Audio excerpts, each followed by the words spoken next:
Echoing around these walls, fighting to create a song. I don't wanna miss a beat. And on we'll go,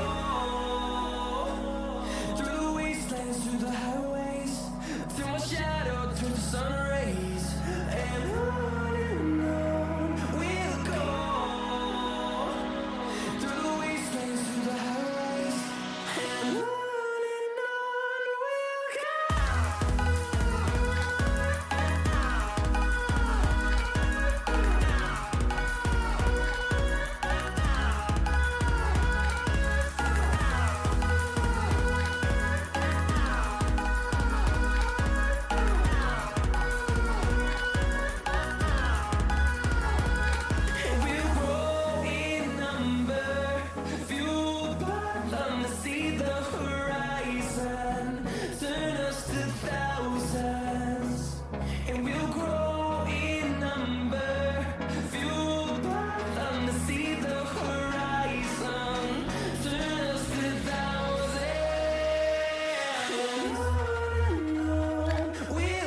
There's a distance between us. It's getting hard to reach out. Haven't seen you in seasons, but all I hear is your voice. I know my limits, you can break me down, but I will stay till the finish line. And I've been counting.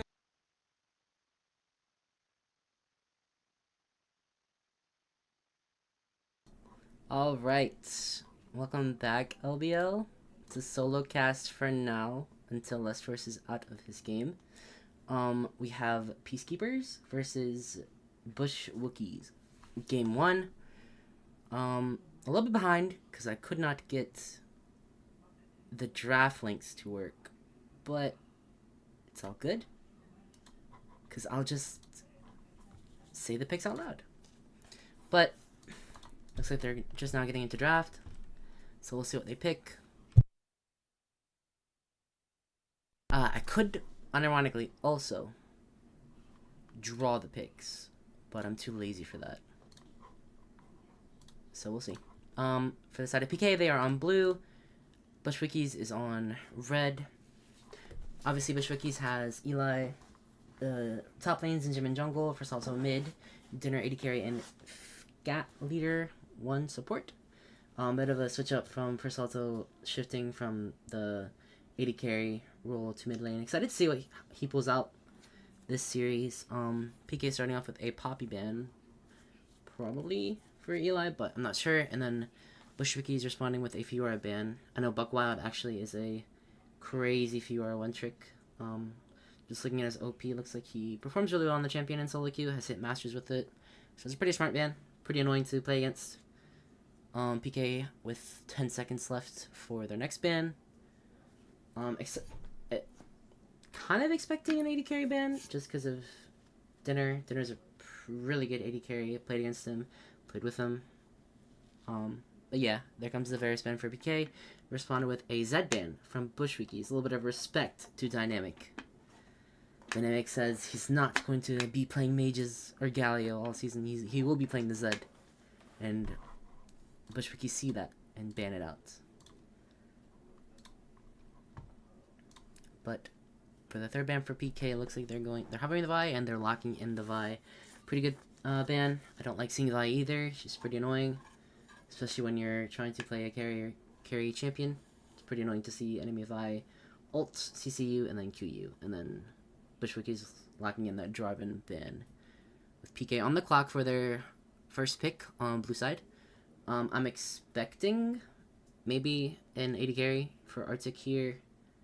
Arctic, of course, not actually on the side, or a starter for PK, subbing in for their player. But it looks like they are hovering the Wukong here, and they're locking in the Wukong. Not my favorite first pick as a jungler. What Lustforce can also kind of back me up on this. There are a lot of counters to Wukong that can just kind of keep him away from doing what he wants to do in the game. Like we've seen, like Amumu, a bunch of tanks that can just kind of stop him from getting away with the game. But we'll see what Bush Wookies respond with that. And like I just said, they're hovering the Braum, and it looks like they are locking it in with 0 seconds left. Yes, the Braum is locked in. Pretty good answer. Not my favorite to pick support first, but yep, and there's the Amumu. We've seen the Amumu versus Wukong. Amumu is annoying for Wukong, to say the least. I've watched both sides of it.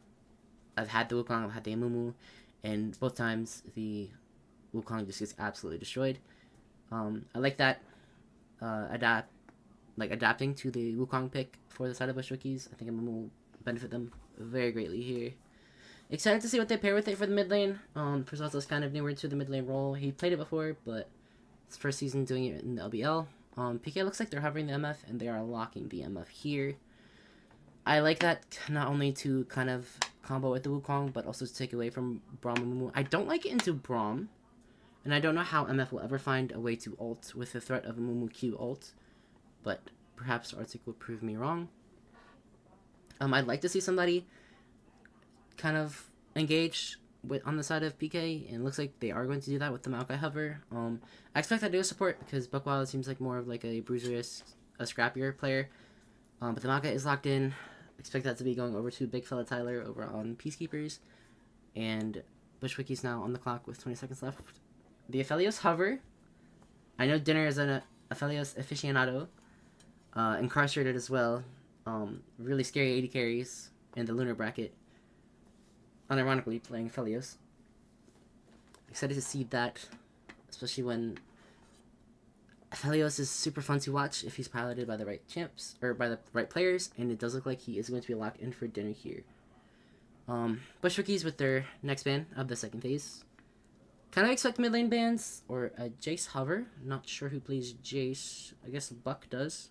A really good Jace is pretty scary. I do agree with that ban. I'm not sure how well he fits into Peacekeepers Peace Comp, or Team Comp, but a good Jace is scary, so I like that ban. It looks like a Victor ban over for Peacekeepers, which is really strange, considering Dynamic likes to play that a lot. But it looks like it's going to be locked in. Yeah, Bushwicky's responding with an immediate Gnar ban. It would be pretty scary for Peacekeepers to have that Gnar with their Wukong and Maokai and the MF. Pretty strong combo. Really easy to kill Aphelios with all of that coming at him. Really hard to peel it off of him. So I like that Gnar ban. We'll see what PK responds with their last ban of the banning phase.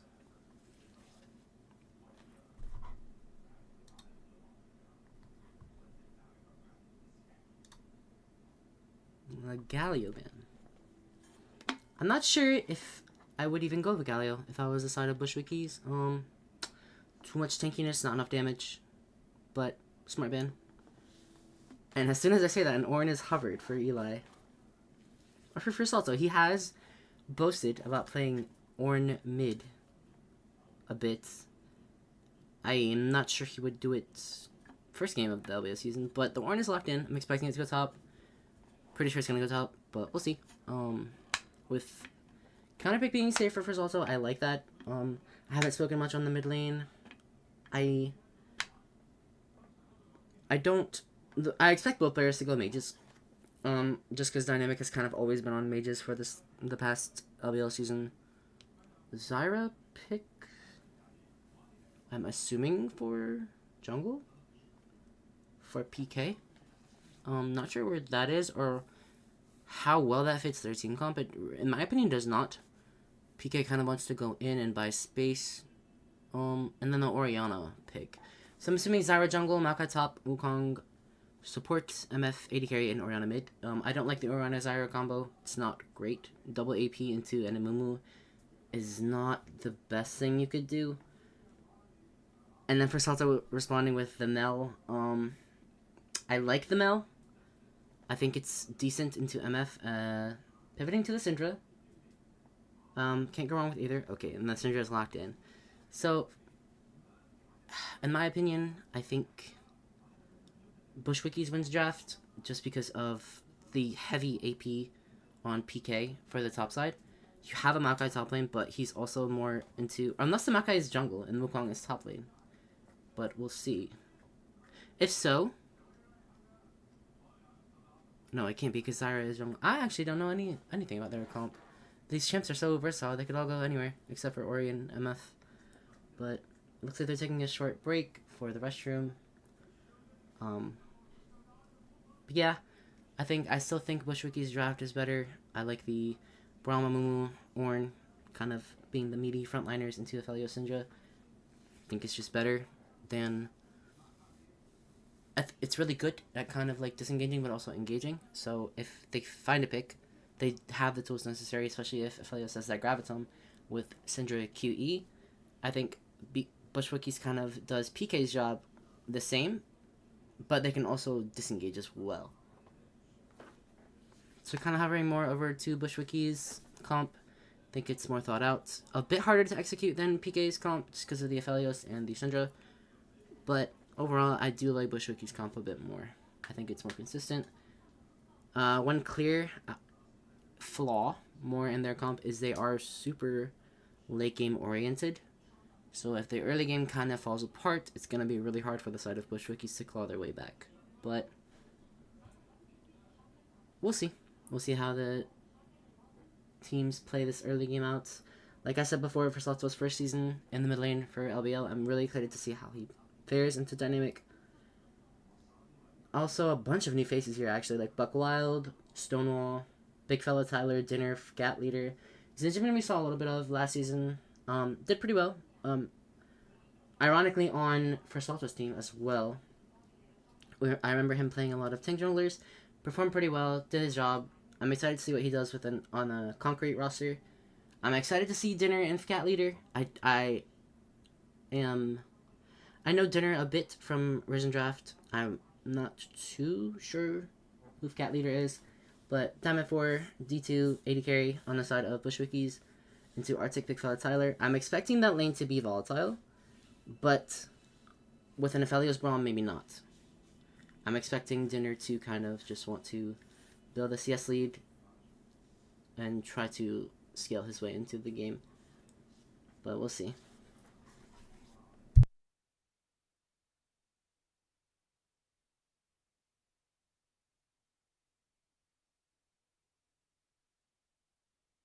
Still waiting on them to get into game. Looking like they're stalling it a bit, but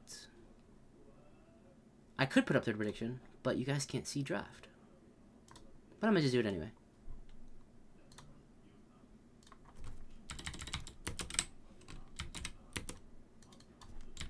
Alright, so I will give 2 minutes. PK draft is looking like... Oh wait, where's the link?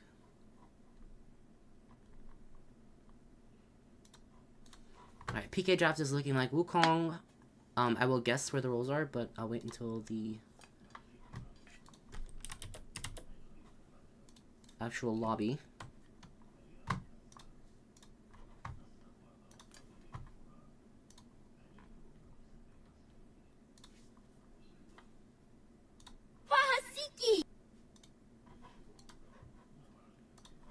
Pardon the intrusion. Okay, it's looking... Well, they're getting through banning phase right now since it is tournament draft, because we are now no longer low budget league. We are just a league with a budget. We're now on Summit. Summit kind of tracks all of our damage charts, scores, CS numbers, everything, so that we can give you guys updated stats every time games were played. Of course, we still have people on the admin team doing stats as well, just so you can kind of, in case it gets missed on the Summit page, you'll still have updated stats. But it does look like the Wukong is going top. So the draft for PK is looking like Wukong top. Actually, I don't even know if Maokai or Zyra jungle. This comp is so, like... So it is a Zyra jungle. And then the Orianna mid with MF 80 carry and Maokai support. Into Ornn top, Amumu jungle, Syndra mid, Aphelios 80 carry, and Braum support. Personally, I think Bush Wookies wins, but we'll see how the two teams play their drafts. We'll be taking a short intermission once Spectre Delay is on, just to kind of sort things out. But excited to see how this game goes.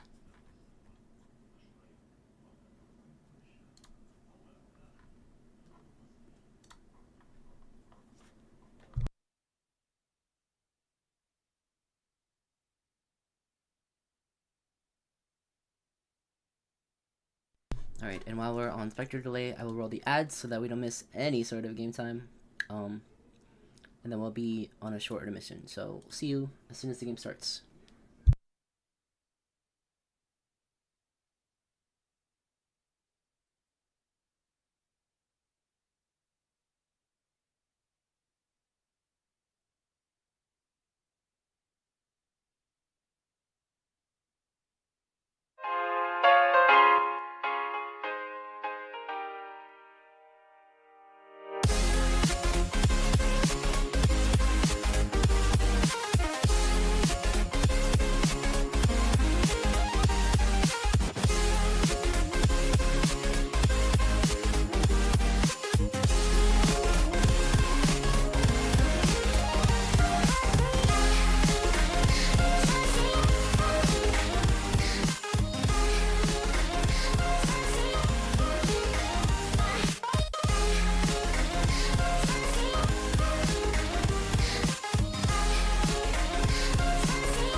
Alright, and we're back. Trying to get the League of Legends client to actually cooperate.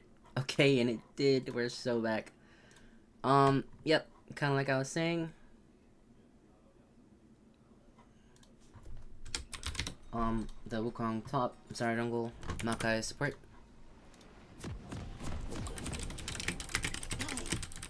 Excited to see how this game plays out. Really excited to see if Salto is going to kind of do the same tactics as last season, you know, kind of like a lot of map play from the and we're already getting an ADC.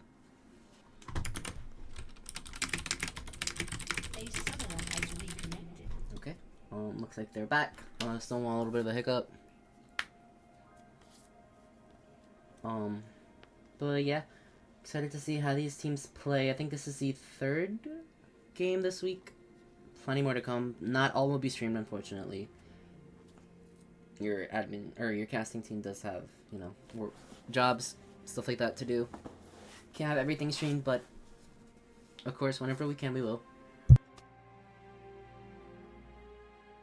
A little bit of a Spectre delay kicking in right now.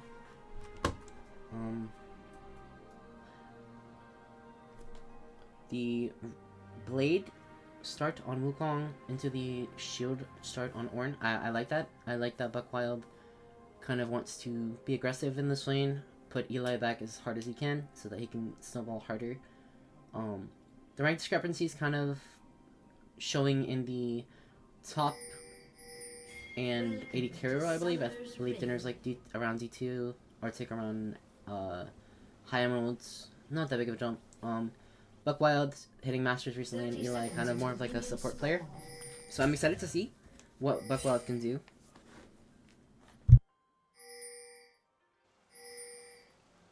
Really different start here. Not quite a 5-point for the side of Bush Wookies, but a 5-point for the side of PK. Oh, not.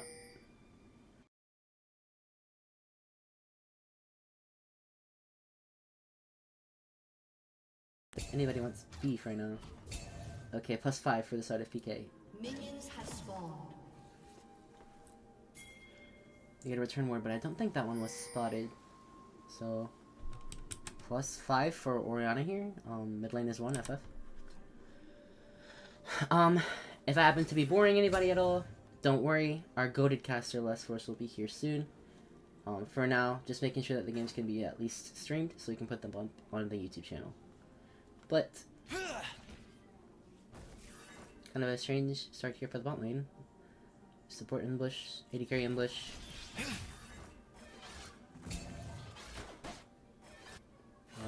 Don't really expect much to happen bot. I do expect a lot to be happening mid lane. I want to see both junglers kind of early rotate mid lane to impact the game more. I think if Syndra gets ahead in this matchup, it's very, very hard for Orianna to play it.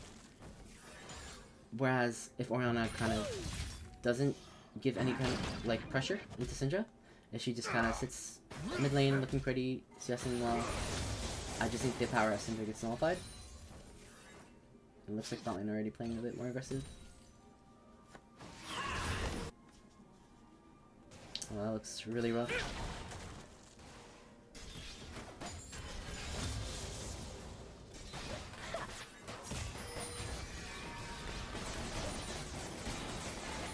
Yeah, Dinner really showing the mastery on Aphelios there. Oh, nice trade for Salto onto Dynamic. Both junglers pathing down bot lane. Stonewall probably looking to help their bot lane on this pressure. I'm not sure how an Aphelios, well, I guess Rom, but I feel like Arctic or MF Makai should be impacting, or at least having a lot more pressure than Aphelios Rom, but that Rom passive is really scary, so I understand how it's in the current state. Stonewall looking to kind of ease a bit of pressure probably after their last camp here, and Zinjamin just kind of matching it. Stonewall a bit ahead, obviously, because Zara's one of the best clearing junglers. Finishes her clear the quickest, I believe. Looks like there's a bit of a scuffle there bot lane. Double up hitting only scout leader. The Zara E hitting. Rom's a little sucker. I don't think he has enough time to flash. Yeah, he just goes down here to big fella Tyler. Benjamin is here though. I'm not sure if they have enough damage to kill Zara. Stun coming out from Gingerman, Root coming out for Dinner. Dinner could be in a tight spot here. Oh, nice slash from Dinner. Salto is here before Dynamic. This could be really good for the side of Wookies. Oh, with the Q goes. And a nice flash from Salto. Is that a kill? Yep. Kill Salto. Gingerman getting a little too low. Nice rotation there from Salto. Dynamic going back mid lane. A bit unfortunate, we could have gotten a good sandwich there on Wookies, but this actually just still made him push that wave. Oh, a really nice flash from Buck Wild there, solo killing Eli. Yeah, this is kind of what I expected. Eli's a great player. I won Season 1 with him. Really great player overall. But I was super excited to see Buck Wild. One of the highest ranked top laners in the league. And I kind of expected the top lane to be heading out like that, but it looks like they a bit of unmatched back timers here. I don't think Scout Leader's dead, but a bit of chunkage coming out. I need a better name for Scout Leader, because I don't know if I can pronounce that every time. But nice chunk going after for Salto. Dynamic has no mana. Running him down with auto attacks. Yeah, well. Trading against him, Joya. I think if Salto hits 6 here, he could look for an all-in on Dynamic, but Stonewall is hovering. Dynamic just catching his wave. And Stonewall trading back to his jungle. Surprisingly though, Zingerman is up a bit on the clear. Not what I expected to see. Like I said, Zyra is kind of one of the best clearing junglers, and they do both have the Faded Ashes, so good on Zingerman to keep up the pace on the Amumu. Not sure how the clears start looking in the later stages of the game, but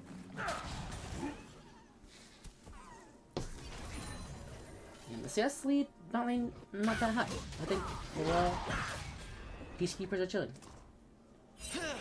Besides the one early kill, well, on the Maokai for Salto. Oh, and Buck Wild going in here with the Cyclone. And I think Eli is just dead. Yep, really well played by Buck Wild there. Kind of not what you want to see for Wookies. Wukong getting 2 early kills onto your Ornn, has a Sheen, so he's gonna start hurting a lot more. Not great, but I would really like to see Zingerman head top here and at least try to shut this Wukong down. Your bot lane is completely fine. I think Dinner and Scout Leader are doing a really good job of containing MF Maokai. I really think Zingerman should just spend some more time top lane here to shut down Buck Wild to make sure, because if Buck Wild gets ahead here, I think it's really hard for your 2 carries to play the game. Looks like someone is here to set up a gank, but there's not really much they can do here. He did get spotted out a little bit. He's hovering, but they have really well worded. Nice trade there from Salto. Oh, super nice trade. Oriana about half health. I'd like to see that. Maybe his first season in the mid lane, but he's letting us know. Hey, like I played this way. Bit of a bit unfortunate there for Salto. The grabbing the Zyra plant, but then chucking it back under his tower. Well played though from the side of PeaceKeepers. Nice Oriana shockwave, nice Zyra root. A bit unlucky for Salto there, but bot lane still in a decent spot. Felio's sitting on almost 1,000 gold. Matched gold with MF, but for Felio's lane, that's winning. That's winning.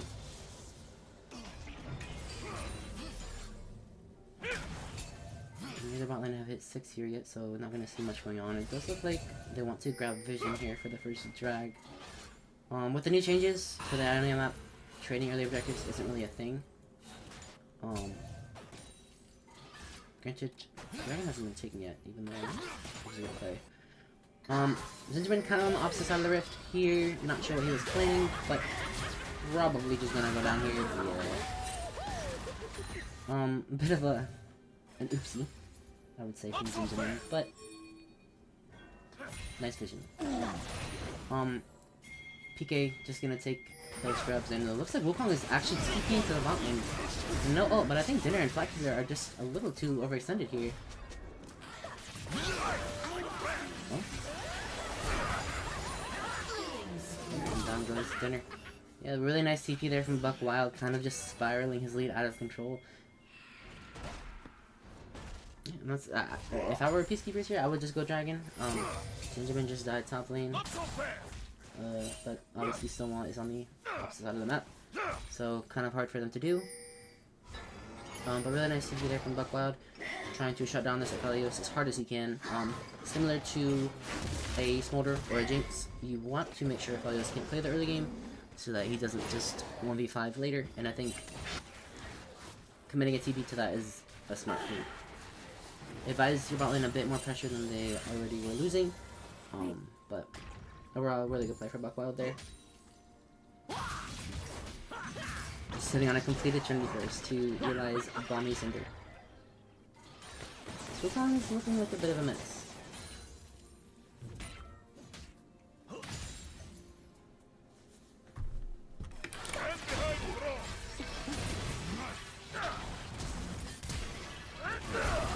I'm taking a little bit overextended here, and Dinner actually picking up a kill. He does have the Chakram gun, so I do think Big Fella Tyler is just dead here. Yeah, and yep, last auto.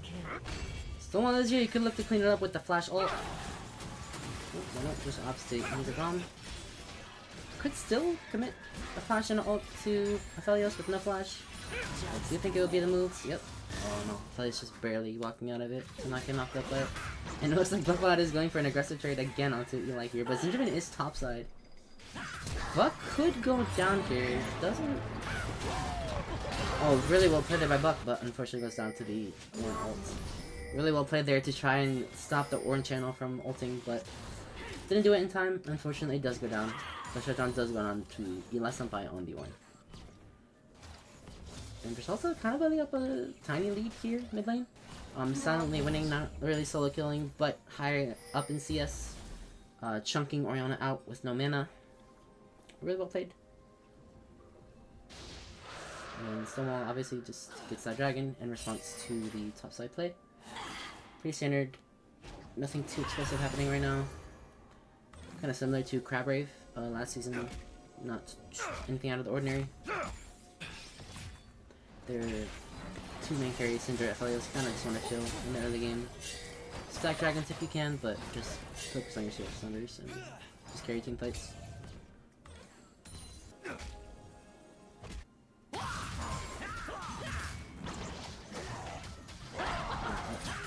But wow, they're really showing why he needs to have more chance banned against them, I guess. I don't know, those trade patterns are really good.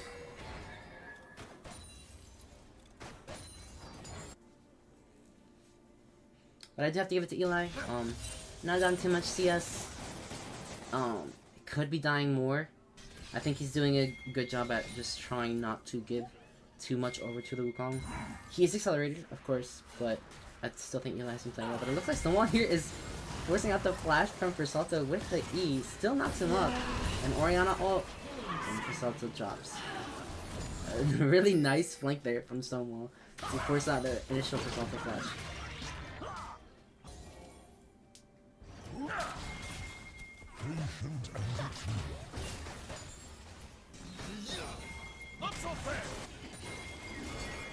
Oh, looks like Stonewall did go for an invade there, but getting caught out by Zingerman. Buckbot is on the way. With no Syndra or Orianna, this could look a little scary for them. Oh, Orianna is here for the bot lane. Oh, Dinner is rooted. Can't really play the game. Yep, goes down to Miracle. With a nice rotation there from Dynamic. Really nice to see to make sure that Dinner can't pop off in those Aphelios moments. They're really nice map movements there from Peacekeepers. Really well played. Really like what they're doing with the map. And then a random Buck Wild roam onto Persalto, who is just gonna die.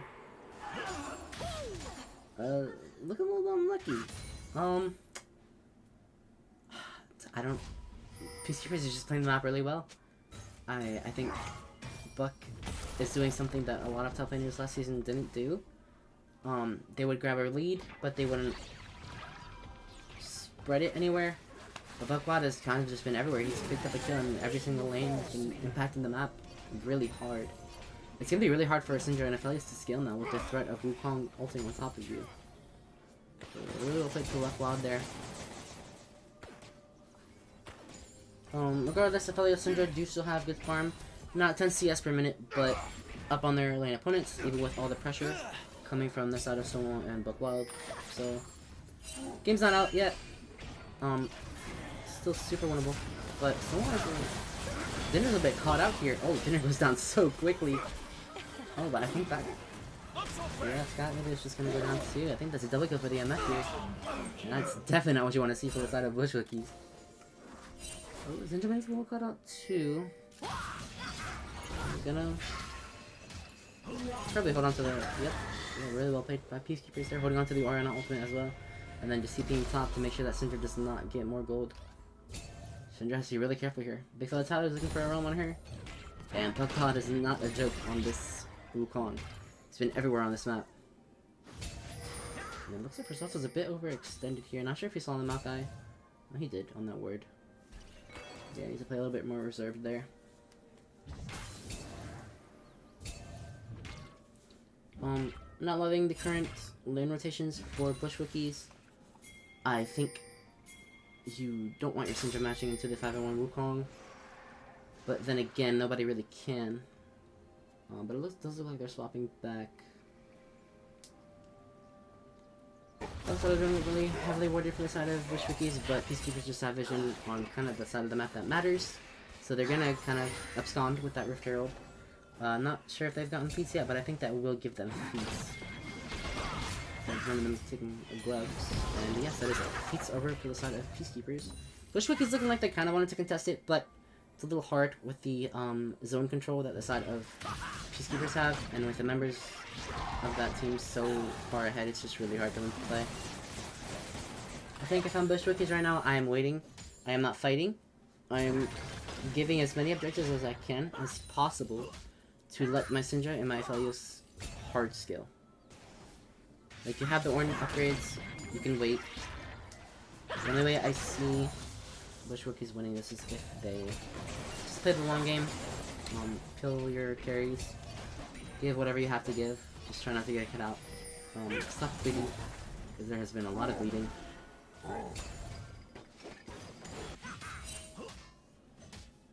But it looks like these supers won't let that happen. Even looking a little cut out here with a flash from Big Fella Tyler and an Oriana ultimate. Oh, and the MF ultimate beats Zinjaman and got rid of the last Zinjaman flashing and hitting nobody. A good flash from Arctic, but a little cut out here for the exhaust. Mako comes out, Zinjaman hitting nobody. But it looks like they're chasing for Salto. No man left alive. Gets hit by the llama. For Salto has no flash. He's just gonna drop there. Really well played again from Peacekeepers. They're controlling this rift so hard. That was without their 5-in-1 Wukong as well.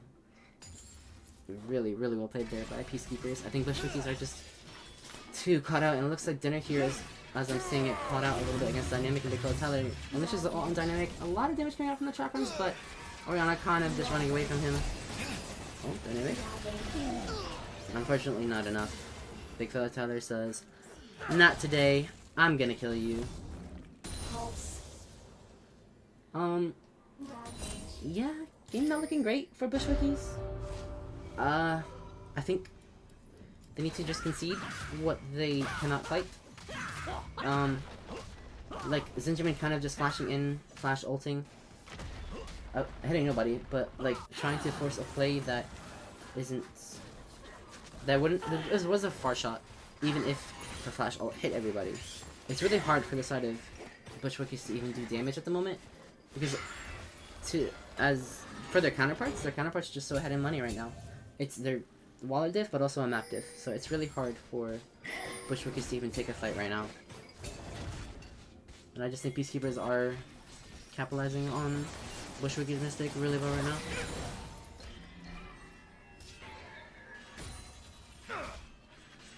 Not out yet. Aphelios sitting on almost 2 items. About 1k behind, Syndra about 12k, or 1200 behind. So not looking completely out yet, there could always be a flip fight. But if I'm Bush Wookies, I am not fighting. Contesting vision is iffy. The jungle is Peacekeeper's jungle. It's just super hard for them to take a fight here. Oh, as we speak about fighting, they for big plus a little bit too deep from Zingerman. Eli is here, but I don't think the side of Bushwickies has enough damage quite yet. Velios only seen on a collector.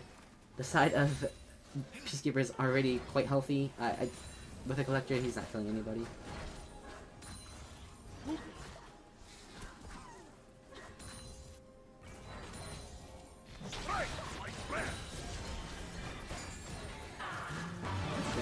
Look at the one health is coming out. Stonewall a bit caught up here, but they do have the MFL, they do have the Zyra all peeling back.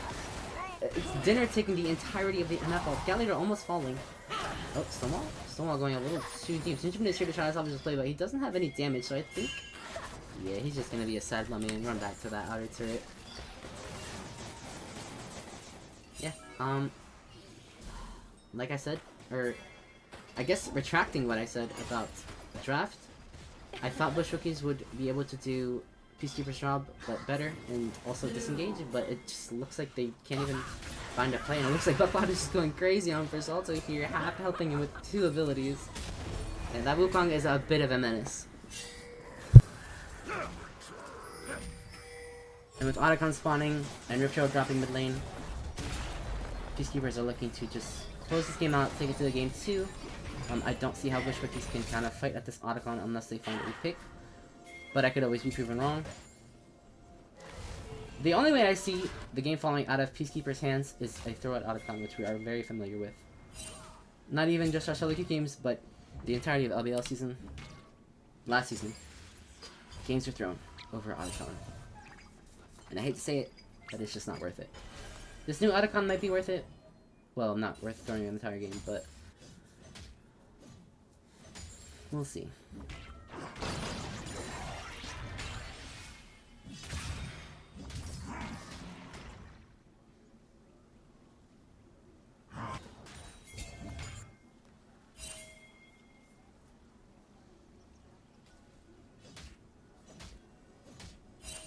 So it's either looking for something on Eli here. They can dive him. He isn't warned, but this tower is 200 HP. If I'm Eli, I'm giving this. Yeah, I'm just gonna walk away. But Versalto does kind of have an angle here on Dynamic. Oh, really good dodge there by Dynamic. And I do like this call from the side of Bushwickies. Just take the mid tower. You're too weak to fight this Otacon. But I do need to be careful for collapse from Buck Wild here. Yeah, it just looks like they're gonna trade this Otacon for the mid tower. Not the worst call. I like trying to open up the map a bit more. Creating an objective for an objective. It's pretty smart. You are not able to fight at all. But that does mean that the side of Peacekeepers now gets every single petal on the map. I believe the XP was nerfed, but it still would have been nice to have it on the side of Bushwickies. But it looks like Peacekeepers are chasing them a little bit here. The Maokai are rolling out, Braum Shield going up. Aphelios still getting rooted. And there comes a bullet time and a great curse in this mummy, but Zingerman is way too low to tank anymore, and Aphelios just goes straight down. One hammer coming out, but the fight is already won and it's already done. Yeah, I mean, a bit of an overforce, or an overstay from the side of Bushwickies there, taking the tower, but kind of lingering a bit to try and see, to try to develop vision, or to retake vision, but I think it's just too hard for them at the moment to do anything against the side of Peacekeepers. 19-4, every single carry on the side of Peacekeepers has a bounty. It's super hard for the side of Bushwickies to really do anything. Sinja's only on 1 item. I mean, it's really hard for them to do anything here. Zingerman rushing the Leandries here, unfortunately means he's not going to be tanky enough to tank anything for the side of the Bushwickies.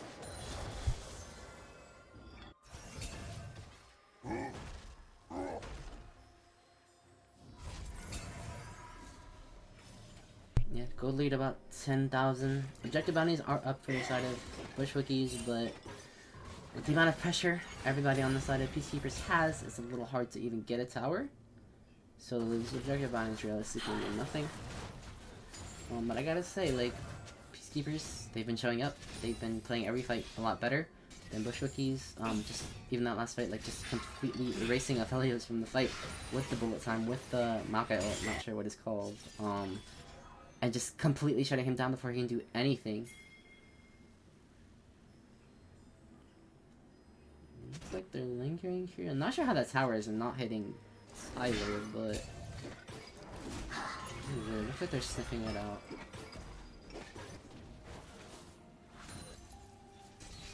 Yeah, just gonna Q and run.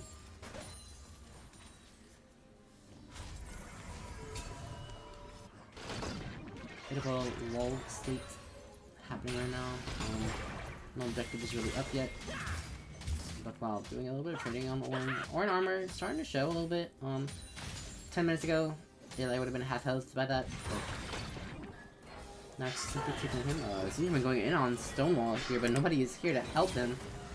Stonewall Abyss CC, and the Aphelios ult actually hits, and Stonewall goes down. There is a TP here from Buck Wild. Dinner is literally defenseless here. He could get bursted by the bullet time, and will go down the flashing mount before Tyler. Bullet time coming out, Zingerman dropping as well. And the twisted advance rolling out from Maokai. This looks like a one fight for Peacekeepers. Eli on the other side, trying to get Arctic, but nobody else on the side of Bush Wookies is there to answer. And a triple kill over for Arctic. Looked like the fight was won. Zingerman had a really great pick onto Stonewall.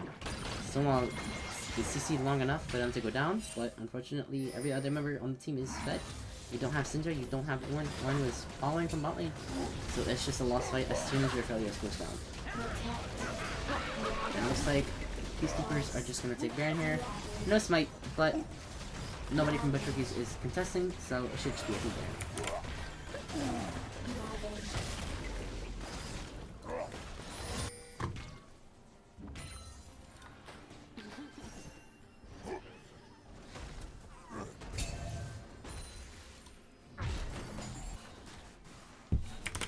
And a bit of a really hard game state for Bush Wookies.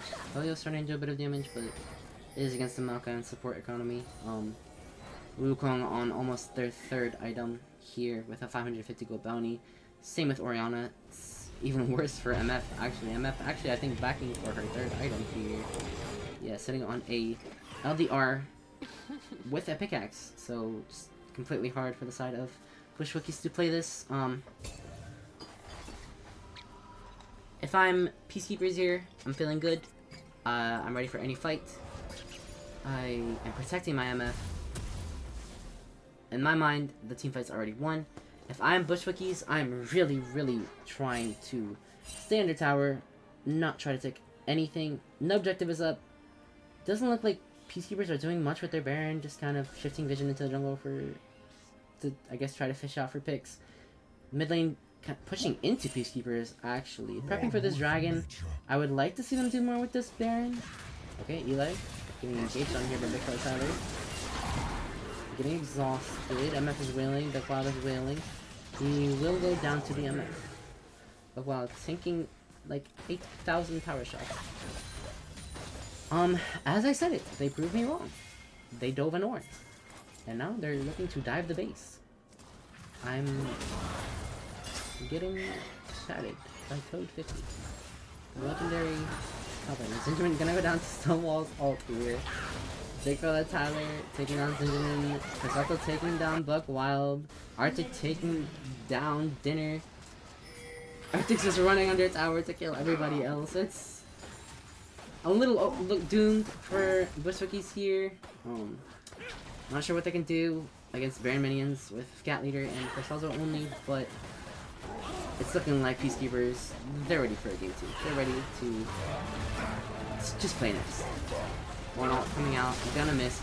Big Orianna ultimate from Dynamic. Arctic wailing on Eli Senpai. Every single member of Bush Wookies is low. Corsalzo almost going down. And it looks like game 1 will go over to Peacekeepers.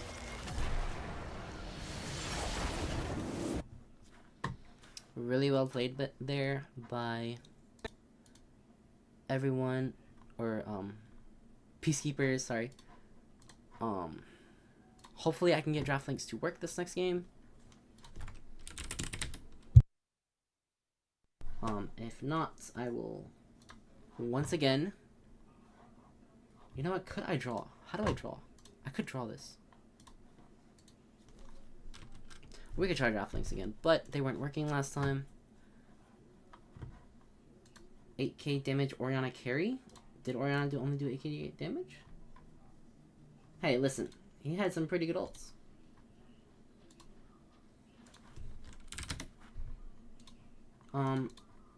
Waiting on Lust Force maybe to help carry this cast. Throat's feeling a little dry. But we'll see. Hopefully the Draftlinks will work. If not, I will shout them out again. Or I could...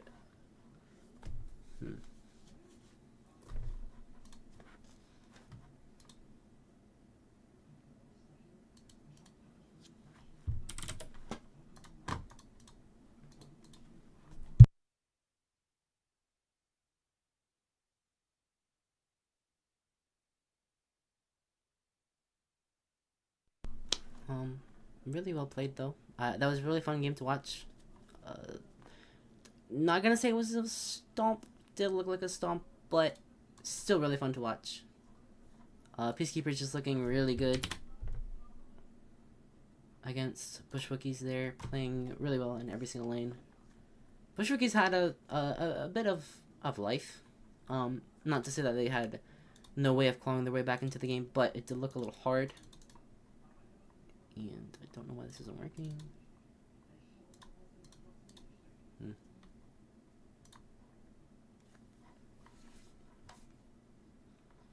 Alright, you know what I could do? I'll just do this.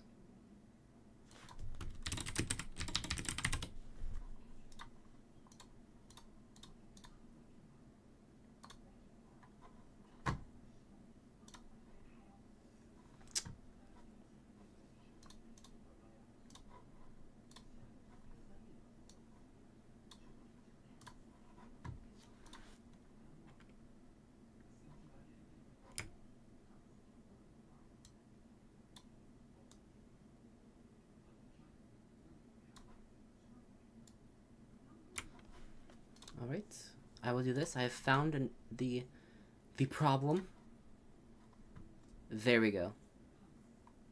I know, call me a genius, everyone.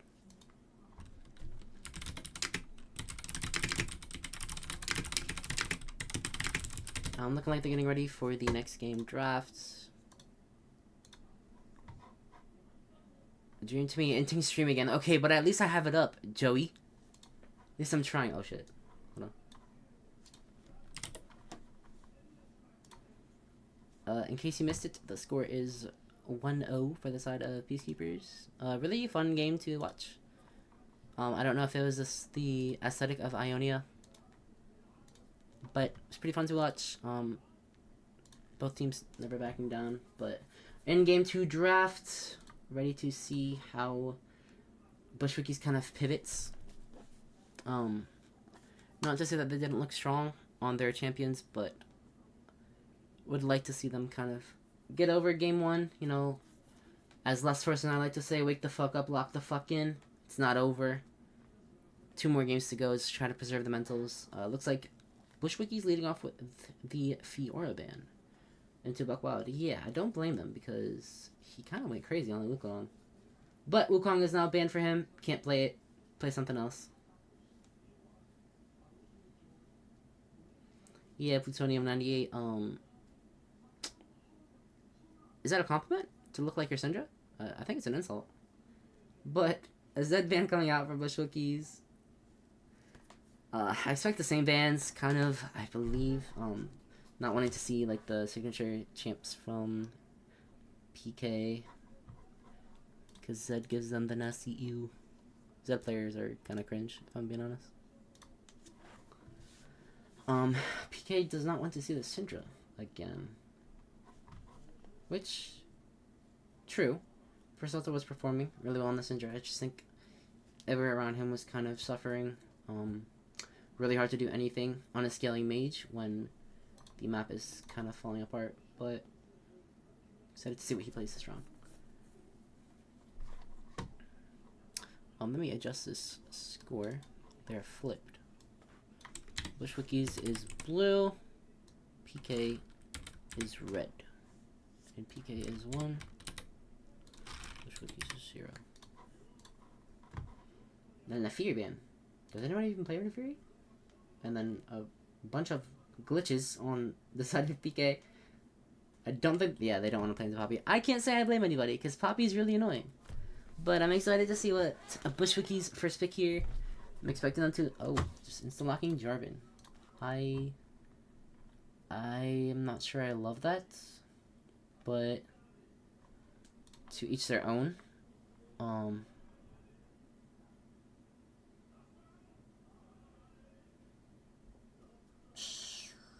Not sure what you would pair. I mean, I guess for Solza could go with their Orianna mid lane. Excited to see what they pair with it. Ashe pick for PK there. Not too surprising. Arctic pretty good on the kind of more like a long ranged type of AD carry with the MF ult there with the E ult or the E on MF. Running the Ashe Braum. Taking the Braum away from Bush Wookies. I actually hate that lane. It's really annoying to ever make a move on Ashe. So props to them for picking that, but also Eel, because Ashe Braum, but sure. Yeah. Oh, the Tristana. Okay. Okay, arguably that's more Eel. Okay, Tristana Eel, no. I don't want to look at bot lane. Sorry to break it to you, but Director Cam will never be on bot lane because both champs are disgusting. So yeah. We will be spectating mid lane mage versus mage. Enjoy. But no. Excited, kind of, I think jungle may want to go a tank as well to just kind of match the vibe. I have never seen, well, granted I've never seen Stillwall play in the LBL or Drizen, really. Excited to see how they perform on the Vi. They did really well on the Zyra, like super well. It's actually really, really nice to watch them just dissuade, engage from the side of Bush Wookies. Excited to see how they peel on the Vi, or if they get ahead on the Vi. PK banning the Orianna, really smart play. Goes really well with the Jarvan. With Orianna Syndra ban, I'm not sure what else Rosalto would pick. He could always just play a Lux, play a Victor. Jace ban coming out from Bush Wookies, agreed. Good Jace players are really annoying, really hard to like shut down. And Buckwild kind of going crazy on the Wukong. Yeah, I agree with that ban. For the side of Bush Wookies, I think a Mel for Salto would not be a bad move. I think Mel offers a lot of like what you would, and as soon as I say it, it's being banned. Stream sniping, I think. But now that Mel's out of the picture, if Salto played a Kali, it wouldn't be bad. But I'm not sure about his mid lane champion pool. The Talia wouldn't be bad here either. Talia's bad. Okay. I'm being proven wrong as soon as I speak. Like, what? The Clay, of course, typical dynamic champion as soon as Victor and Orianna are out of the way. Okay, I would not be against an Anivia, but the only issue is, how does Anivia play? There's so much, like, just disruption on the side of PK. I don't think Anivia can play. I think if anything, I don't even know. Unironically, yeah, you need mobility. Oh, Shen. I have not seen a Shen yet. Shen would be really cool to watch. Eli Senpai, please lock it in. I would love to see a Shen. Okay. Looks like they're going to lock in the Shen. They're going for a very similar draft from game 1, kind of like to protect the dinner comp. I wouldn't be surprised if Rosalto played the Galio here, but I do think they need a little bit more damage. The Victor. I was going to suggest the Victor, but in my opinion, I've played Hui Vi as Victor against Hui Vi as Victor really hard unless you space out the engage coming at you. Then again, not impossible. Could be proven wrong. A little hard though, because you don't have any sort of mobility into Vi Hui. And Hui does have a good way of kind of shutting you down, or setting Vi up for a gank. So First also kind of just needs to be a little bit wary of where Vi is ending up. And then Gnar pick from PK. Okay. Not sure how that lane goes for Shen, but I'd imagine it's not great. Gnar a bit of a lane bully with the range. His performance on Wukong last game was really good. I expect a lot of things coming from Buckwild, but we'll see how that goes. Some players are grabbing drinks.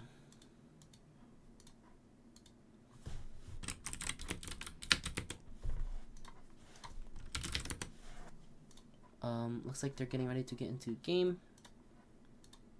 I stand corrected. They said BRB restroom. Oh my god. But yeah, in my opinion, I think I like PK's draft just because it's a bit more concrete. You have everybody who knows what their roles need to be, what they should be doing. There's just great CC setup from the Ashe and the Braum with the Vi Hui. The only thing I think that could fall apart is if Ashe Braum end up dying too much to Tristan Lulu. If Tristan Lulu ends up getting ahead here, I think it's really hard for the side of PK to shut her down. Even with the Vi, Tristana can just kill you by jumping into her team. So I think PK need to really be careful into giving Dinner and Big Fella Tyler any sort of lead. Because if they do, I think this game is a little hard with the attack range increase on Tristana's later scaling. But overall, team fight, I do like PK's, but they're matched. But I think the side of PK has a better front to back just because of the Hui QE and the Ashe W and Gnar. But we'll see how they play it out. I did say Wookies draft was better last game, and look where that gave me. Is that less force? It is less force. Thank you. Thank you. Of course, I can't leave you hanging. You know, had to wrap up what I had going on, but Dream needed help. I'm here to hopefully save the night. I was like listening a little bit to game one. It seemed like you were having a solid time, but I'm not sure if that kind of continued as the game went on. Yeah, I'm just kind of rolling in here. I see the drafts. How'd game number one go? Game one was kind of a stomp. Peacekeepers kind of just played the map better, I think. Buckwild kind of went crazy on the Wukong. Was like 5-1, I think, by 15 or 20 minutes. Super ahead on the Wukong. It was really hard to stop him from spiraling out of control. I see. Mm-hmm. Taking a look at these, I'm sure that you've been given some draft analysis, so I don't want to like overstep on toes here. What are we looking at here? I mean, I see like a pretty straightforward team fight comp from PK. I see a little less straight up team fight coming out from Bush Wookies. Although I see the potential. You know, Tristana dashing in. You got the Shenar over the top. Chaos Storm with the J4. I kind of like the pieces I'm seeing. I was saying, I think they do both have really good teamfight comps. I think PK is really good at also peeling back from the engage. Just with Hui QE, the Normega, Braum E, and Ashe's poke. Not to say that I don't like Bush Rookie's comp. I do like their comp, but I just think PK can kind of do both. I think they can. Mm-hmm. They do have a go button, but they also have a get away button. Not many of them, actually. Yeah, I think definitely. I mean, Ashe Braum is such an annoying bot lane. Gonna make it pretty tough, I imagine, for Tristana. Anytime she looks to jump in, gonna get hit up by the concussive blows. Then Ashe is gonna slow her into oblivion. Vi J4, pretty interesting jungle matchup. Both kind of want to do the same thing. Both can end up looking really good, or they can end up looking really bad, depending on how the game state goes. Gonna have to see how that one plays out. And then control mage mid lane, a little bit of a snoozer, but what can you do, right? Yeah, game one was a snoozer in mid lane. I looked everywhere but mid lane, which is really disheartening. But it does look like we're getting into game, hopefully. Oh, being reminded to do my job, correct? Yes, you're right. Oh, well, like I was just like sending in DMs to like not expose, No, right? I was It's trying cool, to it's cool. trying to help you out a little bit. Yeah, I'm got to be a little excited here, right? Of course, I get to watch my former captain dynamic having to live on without me. Got very comfortable with me in the jungle last season, so I'm curious how I can't recall off the top of my head who there. It's Stonewall, right? I think Yeah, it is is it Stonewall Stonewall. for PK? Mm-hmm. They did So we'll really well see. on the Zyra, actually. Gotcha. Yeah, Zyra. I mean, well, Zyra kind of plays herself a little bit. I think we talked about that once. Just fucking full clears on repeat. No, I'm definitely gonna want to see Vi make some plays happen. Both these junglers really like. Personally, I'd like to see them get to 6 as quick as possible, and then just kind of look to make stuff happen as soon as possible. Use those R's on repeat. J4 on the Ashe, immobile 80 carry on the way. Immobile mage. The setup seems super easy mid lane if Zinjamin and Persalto can kind of link up. Yeah, I kind of said it in the draft. I feel like the setup for Hwei Vai is a lot easier than Victor Jarvan. I think for Sultan needs to be really careful on where he's positioning, because quick Hwei EW could set up Vi really well, and he's an immobile Victor, so I think he just needs to really play the lane very, very reserved. Mm-hmm. I think if Vi is gonna look anywhere, it would be mid lane. Belveth Hopper for dinner. Oh my. Yeah, Valve ADC probably like Probably doesn't not the sound best. I mean, like it's kind of similar to Tristana, I guess. You like you Is go it? in, you Yeah, and, like for very, sure, for very, sure. very loosely for sure, very loosely for sure. Belveth catapulting into us. Just Mm-hmm. catapulting. I mean, I could see Vi going bot with Ashe Braum, but it's like if your Ashe is ahead, who cares? It's just Ashe. Well, I don't know. I think if Vi is gonna go anywhere, it would be mid lane. Just gets his Victor super behind. Yeah, I mean, there's definitely like opportunity. If Ashe gets ahead with this Braum, it's actually gonna be unplayable for dinner on the Tristana. You don't have the range to deal with an Ashe. You try and go in, you're just gonna get hit up by the concussive blows, and then you can't get out because Ashe is gonna slow you permanently. I can see that being an opportunity. I would probably agree that like I'm mostly looking mid lane. But you just have to bait out that W, really on Persalto, or just outplay it. Those are kind of your two options. But then the hard part is you've got this Shen in the top side that can come through with the Stand United at any point. You got the J4 who should, in theory, be around the same spot. I feel like these junglers are probably going to be spending a lot of time on similar paths, similar like areas of the map. Like I don't anticipate they'll be like doing opposite stuff too often, because they both kind of want to do the same thing. So we'll see what the move is, as just got that couple minute spectator delay. Yeah, last game, it was kind of the opposite. It was a Zara into a Moo. Gingerman did kind of look for those plays, but it just kind of didn't work out for them. A bit of miscommunication, I would assume. Just things not working out.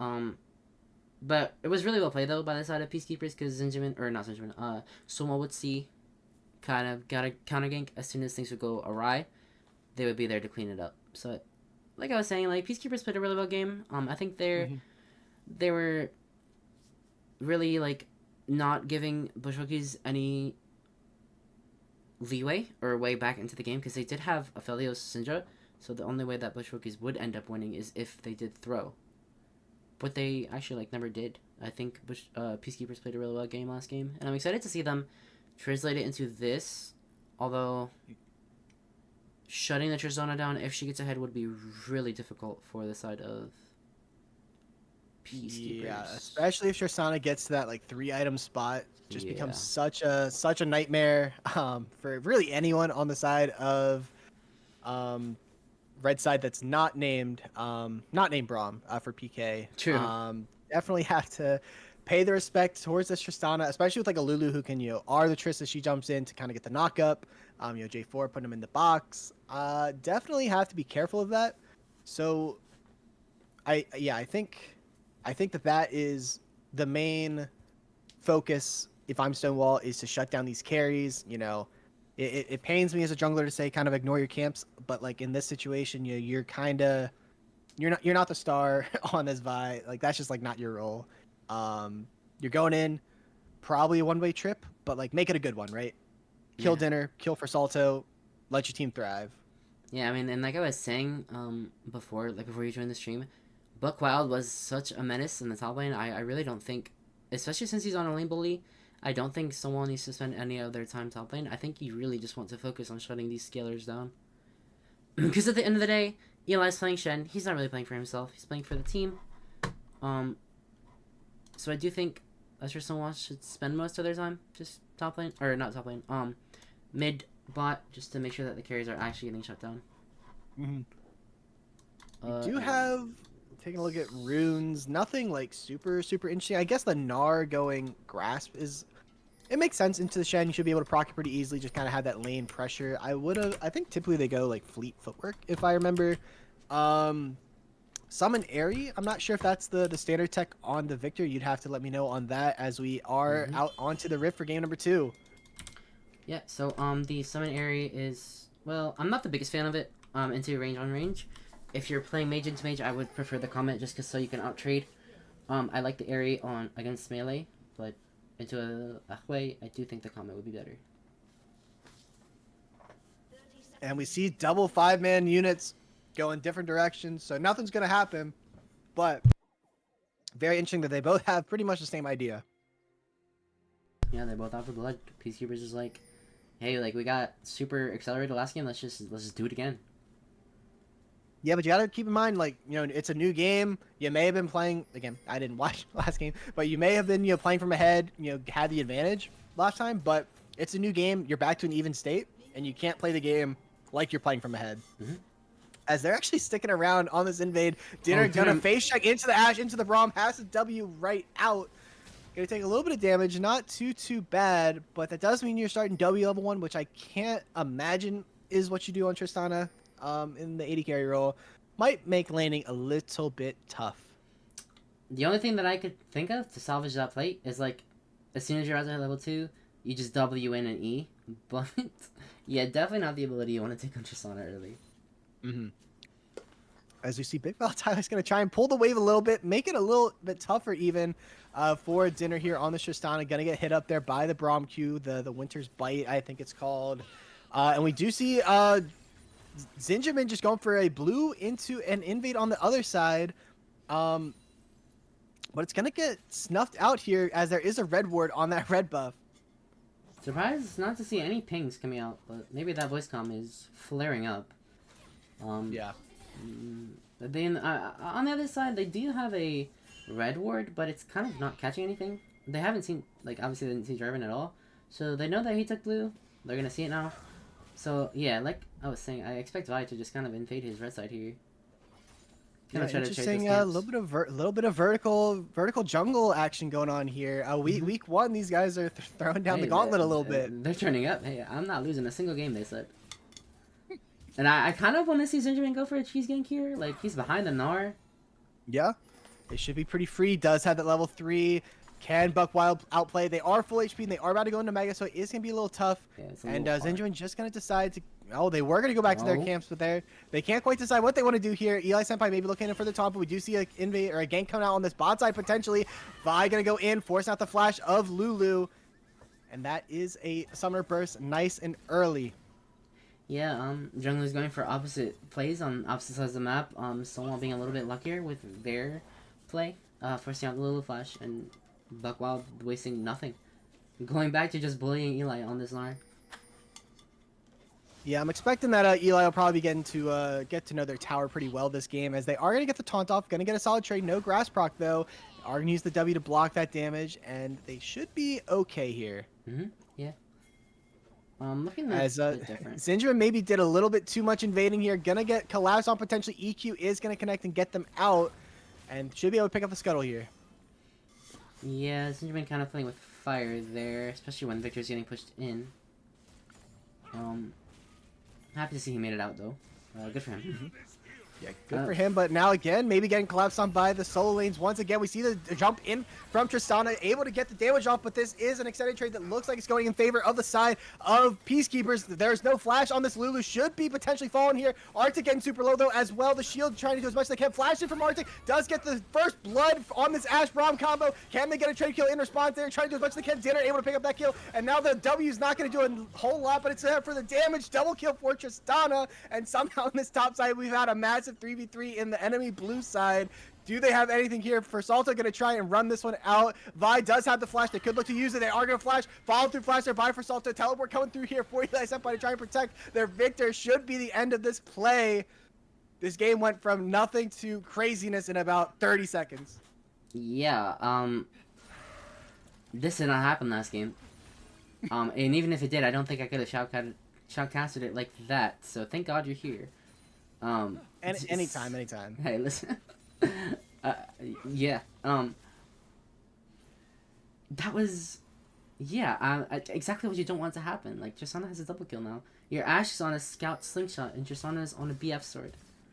No one has ever felt good about leaving their base with the scout slingshot, for sure.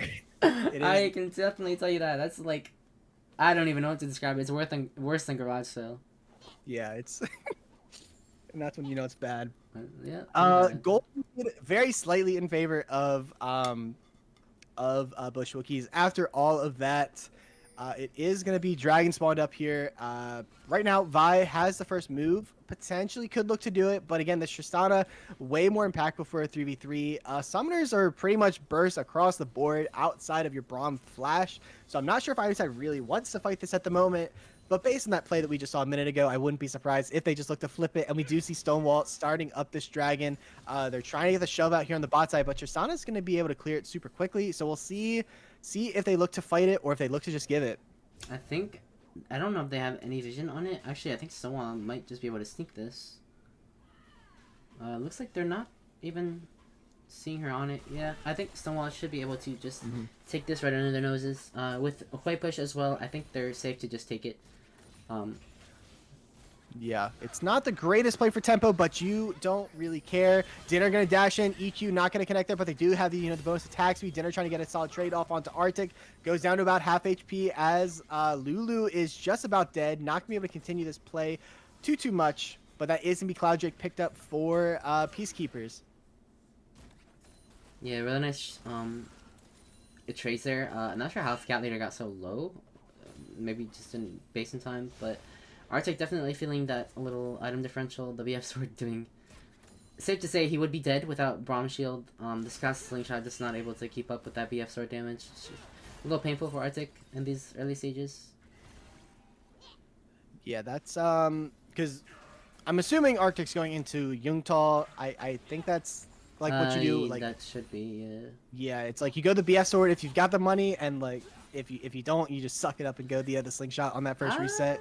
I wouldn't even. I think if you don't have enough money, you just go longsword with Arctic. It might be a 1v1 in the mid lane, forcing out the flash by Dynamic. Chaos Storm doing a ton of damage. Not going to pick up the kill, though. Would have been the Feats of Warfare had they been able to get it, but Dynamic able to get out with their life. That was the most interestingly boring mid lane matchup I've ever seen. I just saw two mages flash at each other. Yeah. That was fun. That was really great. I loved it. Every second of it. If only every mid lane could be like that. With that said, probably not going to see a whole lot of action here as, again, we see Vi invading on this right side, has those camp timers down, being able to catch up in the CS department here a little bit. Grubs are spawning. I think if you're, either side doesn't, benefit like a tremendous amount. I think probably Peacekeepers benefits a little bit more from them, with the Ashe, with the Gnar. But for Tristana, you would love to get, all three of those grubs. Of course, only down to 3 at this point. I missed the 6 already. And Jarvan's going to start it up. They're going to be collapsed on here by the Gnar. Does get hit up by the R into the W, into the pullback by Hui. Trying to do the damage that they can. EQ is going to connect, get them out. But now for Salto is going to probably die for their mid laner, trying to enable them. But with no level 5, or no level 6 on this Vi, rather, for Salto actually able to survive. Yeah, and that Ashe ult not hitting for Salto by literally a whisker. He barely managed to get out of that. If he did get hit by that, that was just a free kill. With the Ashe ult kind of sailing straight past his chin hairs. Mm-hmm. But That being these said, grubs- should be grubs picked up. They already got. Actually, it should be able to pick up all three. Zinjamin wasn't able to pick up any of them for their time, and so that would be 2 objectives already over to the side of PK. Which, like, I'm realizing it's weird for me calling them PK because like I was on PK last season, so like casting them, it's a little strange for sure. That being said, Sash in here from Dinner going to get some solid damage off onto Arctic, onto Big Fella Tyler, but the Braum Shield going to do a lot of work. Zinjamin is here, though, going to get spotted out by a ward, going in, does not care, hits up the Cataclysm, forces out the flash from Arctic, but now gets stunned up, and they may have gone too deep, just going to give over a kill to Arctic, and now Dinner trying to run in, does have the flash, does have the cleanse. They might be looking to go aggressive here, trying to pick up the feats of warfare, and that's going to be a double flash in. Blue team able to pick that one up, use the Lulu R to knock up Arctic, has no way out, but they're actually going to be able to be saved there by the push. They were trying to finish off that kill, but that is 3-2 in favor of Bush Wookies. I like the look there from Zinjamin. I respect it even, but with both thumbs up from Ashe, I think it's just a little too risky to just all in without your bot lane. At least wait for a wave to push. If anything, you just zone Ashe off the wave, but unironically, Ashe is now back in the game from a slingshot to an entire BF sword now to... I just think it was a little too risky for Zinjamin there. Respect the look though. I respect the look. Playing aggressive, just flew a little too close to the sun and did get a little burnt. Enchanted Crystal Arrow not going to connect there, but it does stop the reset from Dinner, so a little bit of a tempo advantage to PK here as Dragon spawning in less than a minute. I don't see the exact timer, the overlay letting us down a little bit, but that's okay. For Salto taking a lot of damage here in the mid lane. Gonna need to get a reset off if they want to contest this Dragon. Yeah, and if I'm Buckwild here against the Shen, I'm looking... Oh, no. Mega's running out. I was going to say he could look for a dive here. I think if Shen has no taunt, it's just a free one. But his Mega did just run out. Just probably going to look for a plate. Yeah. And has those grubs, so should be able to get some. Yeah, for sure, for sure. I actually think taking the grubs here for PK was so good. Because Eli now can... His side lane pressure as Shen is reduced. Because no grubs. And the same with Tristana. Tristana doesn't just nuke your tower now without the grubs. She'll still nuke it, but, you know, like, not as efficient. Yeah, not as efficient. I definitely think it's more of like a... It's like a great pickup because it's a denial from the other side. Rather, I mean, Gnar is, like, still benefiting from them for sure.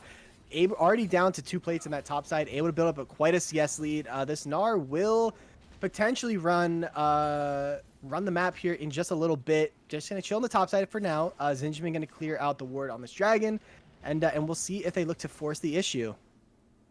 Yeah, Buckwild last game, a bit of a like faster start, but I think he's just building up his massive CS lead this game. I expect him to... Oh.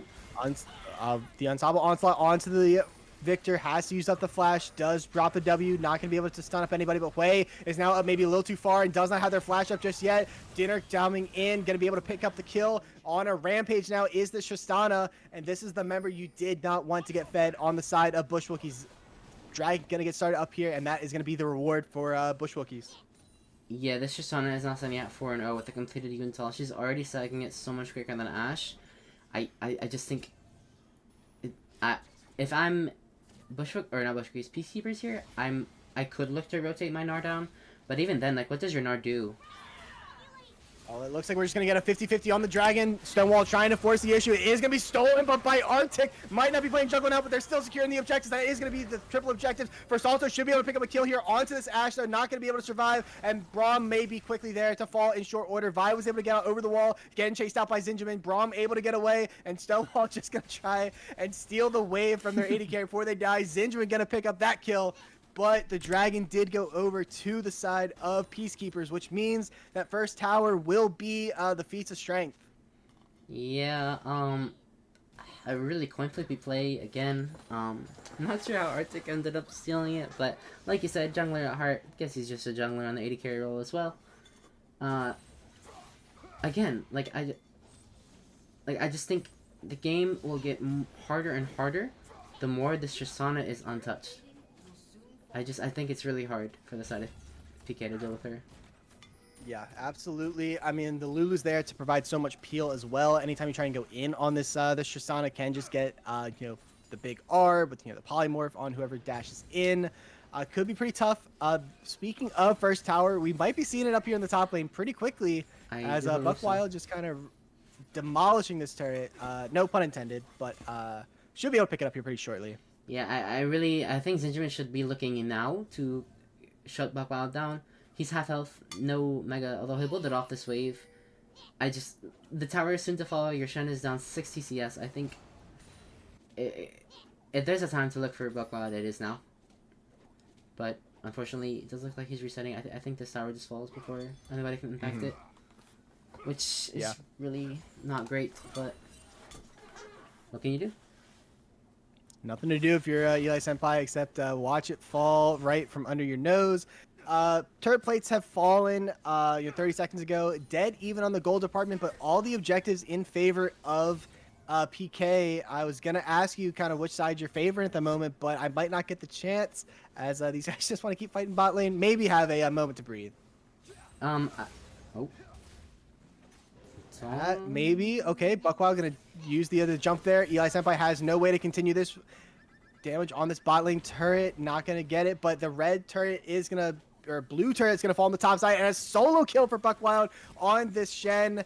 This Gnar is going to be a problem whenever they do eventually show up to team fights. But look at this trap being laid by Bush Wookiees. They are living up to their name here. They have fallen in behind. It is going to be a 4-on-2 under the tower. EQ not going to connect with double Cataclysm Will. Good flash out there from Arctic, but they are still going to just get deleted by Versalto. Tanking up the tower. This is going to fall. Braum is going to fall here as well. Probably getting picked up here by the Tristana as well. And now Braum trying to just buy as much time as they can. Blue turret gets picked up there in the mid lane by Dynamics, so kudos to them. They are able to pick that up. Tower shot gonna get the kill. It is over to the Lulu, so that is not bad.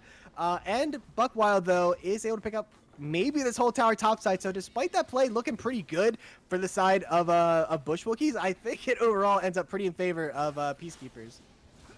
I would argue that, yeah. First also ended up getting a kill. They got a whole bot lane tower. But this Gnar is just hammering top lane, so I don't even know. And Vi is here. Like, I think Eli is just dead again.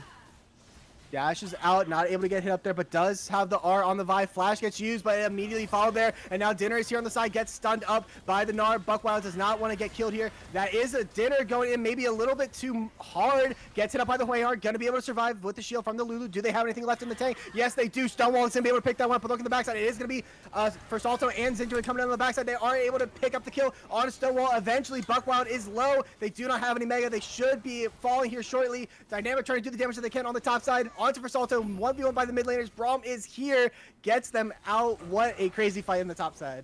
Yeah, I mean, there's just so much going on. Dinner, I understand the desperation to shut down this Gnar with a bounty on his head, but I think Dinner got a little too excited there, flashing into the Huey ult, the Gnar stun, everything. I understand the look, but I think when you're this far ahead and you're kind of like one of the main carries on your team, you do have to still play a bit reserved. Because at the end of the day, you are still playing an AD carry. That you are. That being said, Dragon is spawning up here in less than a minute. Right now, the gold is in favor of PeaceKeepers, despite the kills not being. Cataclysm does get used up by Arctic. You are not a jungler. In this case, you are an immobile AD carry with no flash, no barrier now. Braum trying to do what they can to get you out, but it might not be enough. We'll see. Arctic is so low. Massive 3-man ultimate by the Braum. Could be buying the time here for Arctic to get out. Way trying to peel, gets the pullback on this Jarvan. Not going to be enough, though. Rampage here for Zinjamin. Hui now maybe dying for the sins of Arctic. The reinforcements are here. It is a 4-on-4. Shen is on the top side. Does have the Stand United. Is getting popped here onto first. No, it is not. Not sure what that shield was coming through from Salto. Either way, now they are running. There's a Stand United. This time onto Dinner. 4-on-5 now would be the fight. We'll see if Shen looks to force anything or if they look to just walk this out. Yeah, another crazy fight. Much closer this game. Very, very closer. Last game, one fight, it was just always on the side of PK. But I think Bush Wookiees kind of, I quoted you, well, I quoted us. Last game, they woke the fuck up. They locked the fuck in. They're ready for a game 2. They are ready for game 2. They are starting up this dragon. This would put them on soul point. We do see the teleport coming through from Salto, and these health bars are relatively low on the side of PK. Dragging down to 6,000. Dinner up on that top side. Split off from the rest of the team. Would have to W into the pit, but they might not have to. Taunt comes through onto the Braum. Is going to just immediately pick up the kill, and now Stonewall is able to pick up a kill in response. Senpai goes down. Zingerman super low. Does get shut down eventually. By the way, massive R there from Nar. Gets up on the 2 members. Double kill for the way, and this fight went all the way of PK. Triple kill for Dynamic, and that's going to put them on soul point here. That was a very, very nasty Gnar ult. I think a pivotal Gnar ult. Throwing Tristana into the wall for Hui to just be able to finish her off. I think if that ult went wide, Tristana would not have died there, and that fight would have looked a lot different. But that was really well played by Buck and Dynamic. Just comboing their ults, comboing all of their abilities just to shut down this big threat on the side of Bush Wookies. Yeah, Dynamic having themselves quite a game here on the way. Gnar doing absolutely monstrous work here. Yeah, very, very, very good performance here as the objective enemies are now live. Despite the goalie being in favor, or not the goalie, the kills being in favor of Bush Wookies. 3,000 gold, 3 dragons, all of the grubs. Things are looking good for PK. Very good. The early game was looking a little dicey. But I think Buckwild going as rampant as he did on the top side of the map was a bit too much. 2 items up. Like, Eli doesn't even have a single item. I just don't know how they shut down this Gnar. Right. That's all you can do at this point. Yeah, I'm assuming was it like a Shen on like B4, B5, and then the Gnar counter pick? I'm assuming. Probably Yeah, I believe Gnar did through counter. And that's the tough part of picking something like the Shen blind. It is a little tough. Dinner going to dash in onto Arctic. Massive Enchanted Crystal Arrow. No cleanse there. And now Buckwild is here. Lulu R gets popped there. Arctic has to flash away. But we see the rest of the team trying to force down this Atacon. But Zinjamin is there, as is Eli Senpai. This fight is so split on both sides. We'll have to see how they're able to do this. Zinjamin going to go in for the 50-50. Goes in a little too early. Gets a 3-man Cataclysm. But there is no damage really here to follow up. It does get stolen there by the Jarvan. And can they continue this fight here? We'll have to see can Dynamic get out. Is super low. Has a massive shutdown. They already pick up the kill on his injury. Arctic does nearly fall. Not going to fully go down. Dinner flashes in. Is able to pick up the shutdown. Now has the W reset to get out. They're going to try and force onto the Tristana. Will go down.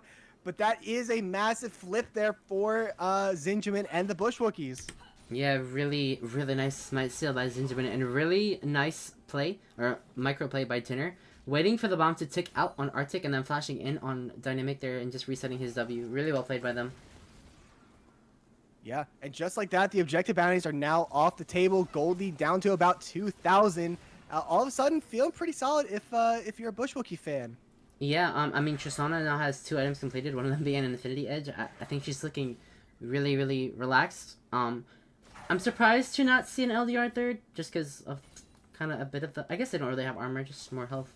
But, Is that with like a Phantom Dancer? Phantom would be pretty good here. Phantom Dancer or the... What's that purple item?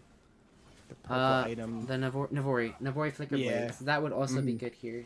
So she can cycle her E. But, yeah, I mean, Dinner, really good performance on the Shoshana. Same with Salto, actually. Salto's been kind of like more of like a sleeper carry on the team, but like really nice Chaos Storms, really nice Gravitas fields. Putting in a lot of work as well. Yeah, I know for Salto kind of got whipped into shape in some 1v1s by some mid laner earlier this week. Maybe helped for Salto lock in for this series. Of course, their swap from mid lane or from AD carry to the mid lane seemed to pay off here so far in game number 2. Scuttle gonna be picked up there by Stonewall. Not gonna actually they're gonna get rooted up here by the Victor, but Jarvan does not seem super interested. The reinforcements are here. They are gonna be able to get up onto this Lulu, forcing out the flash, but now the Enchanted Crystal Arrow into the Vyar, and this Lulu just gets deleted. Can they look to anything else here after that? I don't believe so. Just gonna get that pick. Yeah, but I'm not sure how Lulu ended up in the current situation that they were in. But now all vision as they prep for the Baron is being shifted for the side of PK. So it's super hard for the side of Bushwickies to even walk up here, especially with the Huayfir, the Ashe. And now forcing out the flash for Salto, having to get away from that Gnar. That's a massive cooldown before this next dragon, and they might still be going down here. Way doing a ton of damage. Buckwild's able to pick that one up, and now Zinjamin gets the EQ into the Cataclysm. Shut down onto Stonewall, goes over to Dinner, and now they're looking to go in for the resets. They do have the Stand United, gets a 2-man taunt, and this could be really good for the side of Bushwickies. All that's left is the Braum, though. Everywhere else has gone out. Flash out. Buckwild flash. Braum flash. They are sprinting out, but that is a solid pick up there for Bushwickies. Yeah, well played there by Dynamic, sneaking in a little EW onto Persalto after his flash was blown, securing that kill for Buckwild. But also really well played there by Dinner, wailing on the front line of Peacekeepers, again showing why he needs to be focused in these fights. Yeah, mid lane turret gonna get picked up here by the Tristana, who shreds turret so effectively, even though they don't have the grubs. Dinner does get hit up by the Brahmar, and Shen Crystal Arrow is gonna connect there just onto the Shen, but it's going to be a kill. Gnar are not going to do a ton here, but it is going to be able to get some damage off. Jarvan goes in onto the backside. They are by themselves. Braum is super low. Vi is trying to sprint out here, trying to impact this fight. Arctic trying to wail on these members. Dynamic able to pick up the kill. Finally, Dinner does eventually go down here, courtesy of the Vi. Lulu is the only member left, is killed there. Double kill, and that is an ace for the side of PK. Yeah, I mean, that fight looked so in favor of Bushwickies. Tristana's just wailing on the entire team, but then they just decide if PK just pulls up to just play the fight cleaner. That Braum ult hitting Tristana, kind of forcing her away, giving the W, her positioning kind of being forced away. It's just really well played by PK again.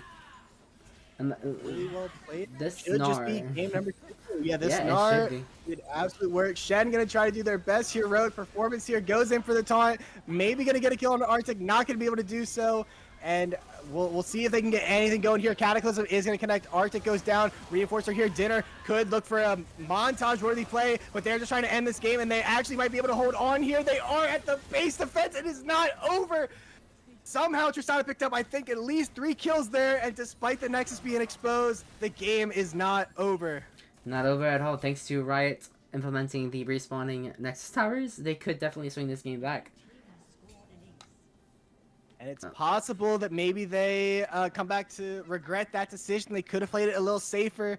We'll have to see if, again, they're still, backs against the wall for Bushwookies for sure, but they could have had the Ocean Soul. Now that Dragon goes over to the side of Bushwookies. They are evening up the gold here a little bit. It is 2,500. Still a very tough game to win, but there's signs of life. Yeah, I mean, this Tristana, after picking up a triple kill and a dragon, is sitting on this last Whisper. I think another good fight, or at least a couple more picks, and she will have that, what's it called? LDR, and she'll just kind of be just melting through this front line. Like, even that last fight, those armored advanced on Gnar, they did nothing for Tristana's damage. Yeah.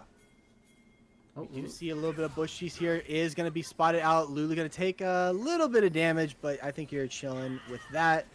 Scuttle is going to be secured here by PK, and we'll see if they look to force an issue around this Baron. Everyone's got ultimates. It looks like pretty much flashes are relatively even on both sides. Zingerman's going to actually just get caught up here. Hui are over the top. Will pop. Dynamic able to execute that kill, and that should just be a free Baron to the side of PK. Yeah, a bit of a goof from Bushwickies. I think if you're playing with no Nexus towers, you are honestly forced to play in your base, just kind of wait there. A bit of an overstep there from Zinjamin. But Baron does end up going to Peacekeepers now. It's kind of impossible for Bushwickies to defend into them, but we'll see. Maybe Dinner could pull out another montage play. Yeah, and now this is where it's going to be so hard. Those Nexus towers are down with the Baron. This could be where PK just kind of ends the game, courtesy of not much resistance. We'll see what they look to do here. Buckwild pushing up in this top wave. It looks like the rest of them are just going to shove in on this mid, force the side of Bushwookies to contest them. And yeah, they backs are against the wall. Yeah, I think if I'm Bushwickies here, I do not let Peacekeepers enter the base. It's got them flash them. Benjamin going aggressive in here though, goes in with the Cataclysm, force out the flash from Arctic, but they're just going to get deleted here. Ash able to go in, and now Lulu actually gets hit up by the R by Lulu, and Stonewall is doing so much frontlining here. Buckwild is on the backside. Ash pick up a double kill, forcing out the flash. Tristana not going to be picked up by the Gnar, but it doesn't matter because the rest of your team is dead. And 4v1, I don't like Dinner's odds. Wave is coming through. Fist bump coming through from Arctic, and we'll see if the team looks to respond. No, he's getting left on red. That's a little unlucky. The towers, we don't actually see them respawn, but Dinner gets hit up by the Wayar. They will fall here. That's going to be a delayed ace for the side of PK, and that's going to be a 2-0 series lead for Peacekeepers. Yeah, again, really well played by Peacekeepers. A lot of signs of life. Actually, this game was a lot closer than game 1. But ultimately, I think Peacekeepers just playing the team fights a lot better. Playing the map better as well. But yeah, like we can see this post game damage dynamic doing 34,000 on the Hui. Again, showing why I don't like mages. QE profit. The damage was bonkers. Yeah, a little bit of job security champs for sure. That being said, Dynamic played it well. I think Buck Wild did monstrous work on that Gnar, and Arctic was doing a great job at baiting in Zinjamin on repeat. Agreed. Had absolute heat seekers on with this J4 EQ into the Cataclysm every single time, but that left your carries to really kind of do the work here as we head into game number 3. I believe gonna wait on side selection for Bush Wookies. Yeah, just waiting on them to decide side selection and then to give draft link, and then we'll get, I think, right into game 3. I'm really curious. So, PK's already taken series, of course, but you can still play to get a point, which obviously we're a point-based league, so it's encouraged to always play all 3 games.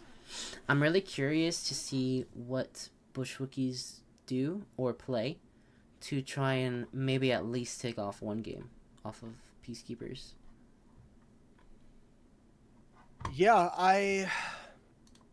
I'm not sure because again I didn't catch game 1, but from what I could tell, I tuned in at like 18 minutes and it looked like it was pretty handily in PK's favor. That game was pretty solid in favor of. I mean, it was back and forth up until just those couple team fights that really kind of ballooned it for the side of PeaceKeepers. Yeah, I think Dinner was a pretty strong performer on the Tristana. Maybe you look to run back the Trist again. Maybe you look to pick something else that can look to win. Win through bot lane. I think Zinjamin had the right idea as far as trying to enable and make stuff happen, but it really just kind of came down to maybe more of the execution side of things. So yeah, I'm curious what they look to adapt here as, I don't know. No Gnar on the table this time. No Hui. Gonna have to see what Dynamics got in the bag for game number 3. Could go back to the signature Galio, of course. We'll have to wait and see. Yeah, I believe game 1 he played the Orianna. Persalto did seem like he was having the upper hand in the lane, but Dynamic had really good ults from the Orianna. So that's also taken away. I expect Bush Wookies to ban the Victor now that they... Or they could take it. They could either take or ban the Victor, because I think that's another pick that Dynamic plays a lot. I think it's the Victor, Orianna, Galio, things like that. They have been banning Zed, so obviously we're not gonna probably see the Zed. Pay respect to the Dynamic Zed. Yeah, although I don't know how good Zed is in competitive league, unless you're like Faker at the champion. But we'll see. Yeah, hey, maybe I know there's some talks about someone being Faker of the LBL, and I don't believe it was Dynamic, unfortunately. So maybe I don't know. I mean, I played it with him last season, if I remember, and it was solid. Yeah, for sure. Again, it is pretty tough in comp, as anyone can just look to CC it up. We'll see. I'm assuming they probably look to keep the bans the same, especially in a league like this where the winning side loses the champs they won on. There's not really an incentive to really switch up your bans a ton. So I'm assuming probably Bush Wookies keep it pretty similar. I'm assuming you probably want to have counter pick for top lane this time. The Shen Gnar looked pretty brutal. Agreed. And I know on paper the ranks it should be kind of brutal, but at least put your your top lane in a position to succeed. I think would be best. But really kind of try and play for the spot lane, I think. Agreed. I think if I don't know what Buckwild plays, I didn't check op.gg's, but I think if you are slapping Eli on a tank, a feast, or well, not even feast, a famine lane, he's just gonna be left up alone. I think if you're gonna slap him on a tank, you need to ban things to protect the tank, which they have been trying. The Jace ban has been coming out every game. I believe the Fiora ban has also been coming out every game. But if Buckwild plays these champions like a Gwen, or even a Jax or something, or a Set, I think you're just gonna run into the same issue as the Gnar. Yeah. So I'm A lot of curious to champions can see. kind of do the role pretty much the same way. Um, that's the tough thing with top. If you've got if you've got the deep bag, it is tough for sure. Oh, again, my fault. I keep forgetting to give you a draft. And once again, I mean, I was just gonna like casually send the DM and not have you expose yourself on stream, but like Hey, listen, that's part of the reason why we're so successful here at the Low Budget League. self-incrimination. Hey, if nobody makes fun, well, everybody makes fun of me, but like, I gotta do it too, you know? It I keeps you humble. guess. It keeps you down to earth. You get what I'm saying? Hmm. Yeah, yeah, Hmm. For sure, for sure. for sure. Looks like PK is blue again. Let me fix this. I did tell them they were already, so just waiting on the teams. But excited to see what they pick here. I've been watching Buck Wild a lot. Like every time the camera's there, it looks really fun to watch him. So I'm really excited to see what he plays. Yeah. But we shall was see. pretty strong on the Gnar, for sure. New player, I believe, to the LBL. I was like briefly in call with them the other day, and they were saying that this is their first season. So kind of getting your first opportunity to take a look at them. Actually, kind of a decent amount of new players in the pool here. I'm not recognizing Stonewall, not recognizing Dinner. I mean, I recognize the name Dinner, but not from LBL. Yeah. Zinjamin, I know, kind of subbed in like a tiny bit last season. I think it was Mhm. like for a crab rave at one point. And so yeah, a lot of new faces here. Yeah, I know Dinner, not personally, but I know Dinner from Risen Draft has always been a really good AD carry player. I would say on par with like Incarcerated, some of the higher end AD carries in our league anyway. Has really been showing it these past 2 games, but unfortunately, like I said, Peacekeepers have been doing really well at trying to keep him shut down. Cat Leader, I don't really know. I don't. Yeah, I don't. I've never seen Cat Leader. Zinjamin, like you said, was helping Crabwave last season. Stonewall and Begfella Tyler are both from Risen as well. Both really like long lasting Risen players. Know them both. Both pretty solid players.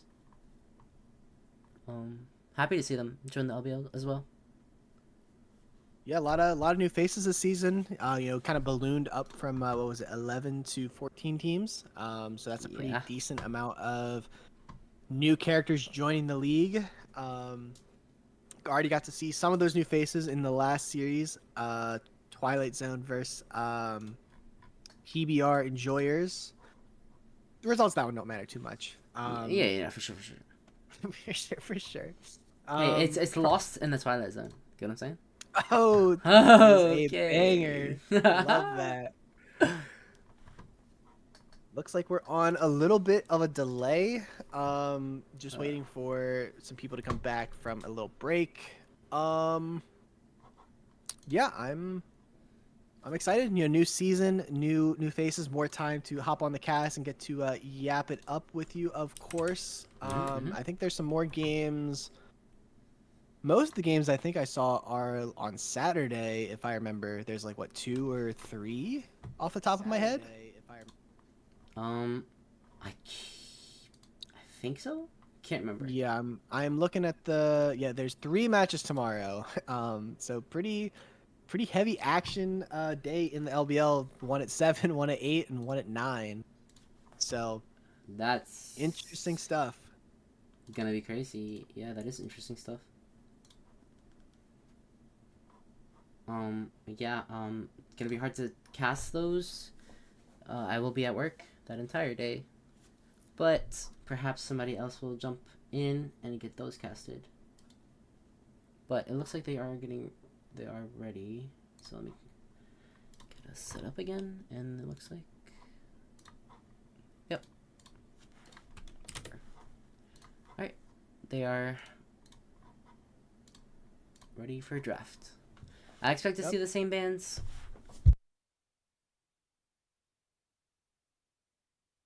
If it's not broke, don't fix it, right? Yeah, for sure. Maybe from the side of PK. I don't know about Bush Wookies, but The Bushwicky bans are also really good. Like, I think if they gift the Fiora to Buck Wild, it will be a disaster. Mm-hmm. But we'll see. PK looking like they're really thinking this one out. Yeah, the Poppy has been a ban for them like every game. Don't blame them. Yeah, Poppy's just not a fun champion. It's just pretty annoying for sure. Pretty much negates every single jungle champion in the game. So I like seeing that one off the table. You'll of course have to lead the draft analysis here, as I'm just tuning in for the first time, seeing kind of what the picks and the bans were. But yeah, there's the dynamic set just not being allowed to come out here week 1. Yeah. I thought that it's a wasted ban. I don't know how Zed fits in comp. I just don't know how that champion works in a competitive league. So I don't know why they're banning it, but it also makes sense. Dynamic really enjoys it, and it seems like he's good at it, so it's understandable. And I think you also have to consider, for Salto, swapping to the mid lane, probably not super proficient into the Zed matchup, so maybe they just want to, not, for lack of a better way to phrase it, not in their first competitive series against the Zed. Talia ban and Fiora is going to be those final bans, and we'll see what the first pick is here for PK. A Varus. Huh. Oh no, I have PTSD. It's weird. I was thinking the same thing with the Varus. Now hovering the Ziggs, going to likely... they're going to go back to the Varus. Could be a, I've heard it's a potential flex. We'll see where it ends up. Yes, correct. I don't Well, know. I don't know if it's correct, but... Every single one of those champs give me PTSD. But we'll see. We'll see where that champ goes. Viego. Wow. Viego gonna be the early pickup. As someone who likes Viego, this is not the spot to pick it, because it is very easy to pick shit that makes life hard for Viego to succeed. I don't know. Early Viego just kind of sends red flags to pick a bunch of CC, not let him get a reset off. And we'll see if PK makes that adjustment. Ramus? Ramus, I mean, for sure, could be an option. You could do the Sedge, you could do the Amumu. Even like Wukong is pretty good into Viego. Although I guess, no, you guys said that Buckwild played it in the top lane, so no Wukong on the table for PK. Nefiri gonna be the pickup probably in the jungle. I think it's for sure more of a jungle than the mid lane, but I know Dynamic does play some Nefiri, so technically just a pure flex here. This is a really good flex, actually. I was curious as to why they didn't do it before, because Dynamic likes Nefiri, and she's just like absurdly broken in the jungle. The Cannon. Cannon gonna be the hover. Cannon gonna be the blind pickup. So Buckwild not too scared here, not worried about saving their pick for late. They're just gonna try and have some fun on the Cannon, and we'll see the Dr. Mundo get hovered as the answer into that. That sounds like a pretty solid matchup into Cannon for me. I feel like it's gonna be pretty hard to get a kill, but they're actually gonna pivot over to a Xayah.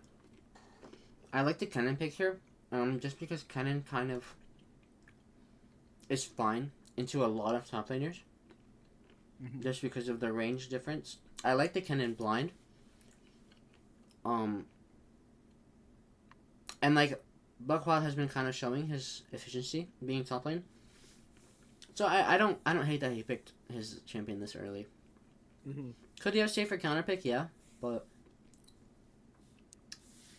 who needs to do that when you're just winning lane, right? We're gonna see probably different bands come out here, or different lane bands coming out. Ziggs, Victor. So far, mid lane Prio. We'll probably see. I would assume your top lane on 4 here for the Bush Wookies. I don't really see a ton of value in saving top for 5 when you know you're against the Cannon. And there goes the Mundo. That's the price you pay for hovering something and then swapping away. I do think Mundo would have been pretty solid into the Cannon. trying to think off the top of my head what else could be good. And this is where, it's tough. We're seeing, role swap players. So it's like, I don't necessarily know Eli Senpai's pool off the top of my head. Aurora going to be taken away from Dynamic, which means taking a look They at what's don't left know. in the pool. They don't. Yeah, They don't they're know. calling this they're calling this as a jungle into Fury. Which I get. It's for sure better in the jungle than it is mid, but that doesn't mean you can't play it mid lane. If the matchup is good, and we'll see what they look to do. Oh, if only for Salto played, Dream Team Champions, this would be so free. So free. Yeah. If only for Salto played the Dream Team Irelia. Or Akali. They're both so free here. Ornn gonna be the pickup. Gonna be pretty hard to go. No, don't do it to me! Going over to the Galio. I do actually think that's pretty good into these like AP top laners. Galio is pretty solid in that capacity, and they are really indexing into this Viego for sure. This is a reset comp if I have ever seen one. Technically, this could also be a flex, but like I would prefer to see this top lane. I probably don't want to see this. I think mid the lane. guy is going mid. Yeah. I mean, it could. It for sure could. I don't know. I feel like I would rather see it top. No, I agree with you, but I feel like it's going mid lane. I think. Who is going where? So that is the Neferi jungle currently is Ziggs mid hover. Varus Robot is like a pretty safe bet. I think at this point I'm willing to. Is it? Yeah, it's true. It could be the Varus top Ziggs bot. We've played Like these games before. Gonna be the Scion picked up, and that means it could potentially be Kennen mid. I know you've been gassing that pickup for a while. They're taking my chimps, I tell you. But there's no Nocturne to go with it, so like, what's the point? You're a Pikachu, Electro Rat. Just an Akali, but better. Cassiopeia currently the hover for Salto, which is interesting because I believe I had just heard them in call the other day saying that they don't have the hands to I think I did too. pilot the cast. But then someone else kind of gave some wise words about like some other people that have played cast, and like we won't we won't go down that road. But it is gonna be the cast pickup for Salto, which means that this Galio is going top lane. I don't hate it, but I think Kennen is just gonna get a free lane. I don't see how Galio can ever pressure Kennen off of minions, and based off Buck Wild, he's gonna take TP and impact the map with Kennen ult. So I think if anything, the Galio is really just gonna be there to set up Zinjamin on this Viego.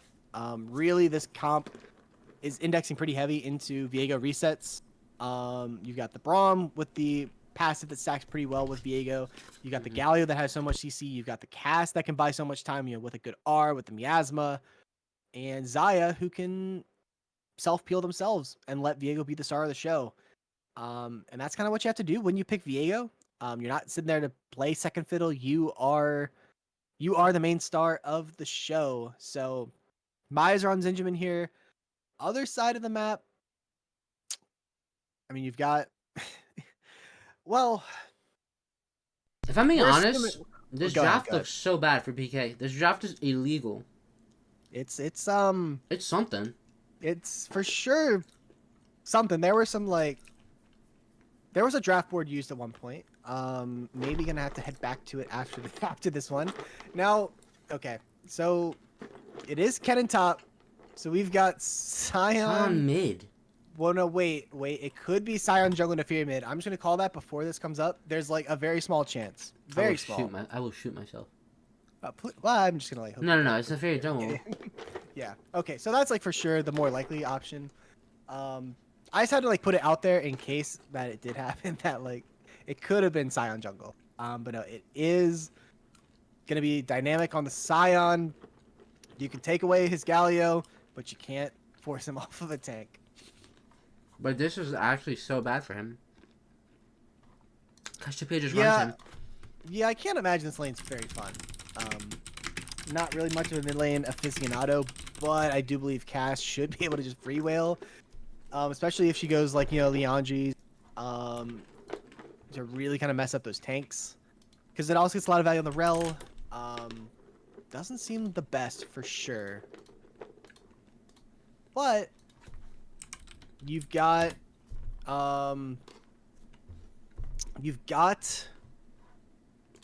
where's my head at? I was literally looking at the draft. I don't know. I completely lost my train of thought. Sorry, I'm like munching. Yeah, no, that's what it was. I don't know. Nefiri probably gonna look to invade here pretty heavily on the Viego. Again, pretty annoying is Nefiri can kind of just go like Raptor into whatever side of the enemy jungle they choose to go on. So I'm curious if Viego is gonna look to combat that. I do think Viego kind of has the capabilities to fight Nefiri early if they can hit their W, get past the dogs. Yeah. Varus should be a pretty strong bot lane, so I would assume that Nefiri is going to play towards that bot side. I don't think a whole lot's going to happen on the top side for Peacekeepers. And okay, that's where my mind was going. A little bit of a cooked draft. We'll just call it how it is for PK, but they've already won the series. It is game 3, so they have the opportunity to goof around a little bit. Yeah, they're goofing.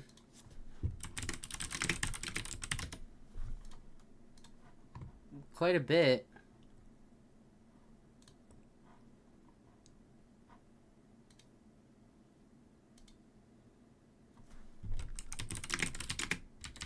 Yeah, I think for sure if I was betting on this game, I think I'd probably be on Bush Wookies here. I like the comp. It's it's cohesive.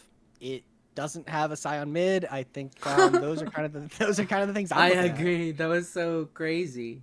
What? You can pick any other mage here. You could pick any other champion. Just in the like game, pick Malzahar. I just played Malzahar before. That's crazy to me. Well, the last time I saw the Malz, it kind of got like dog walked a little bit. True. All right. Yep. Do you want to take like a Spectre delay break? Yeah, that's fine by me. Okay, I will send us to intermission and we will be back. Les first will grab water so that he can carry the stream. Okay. Sounds good. All right, we'll be back shortly.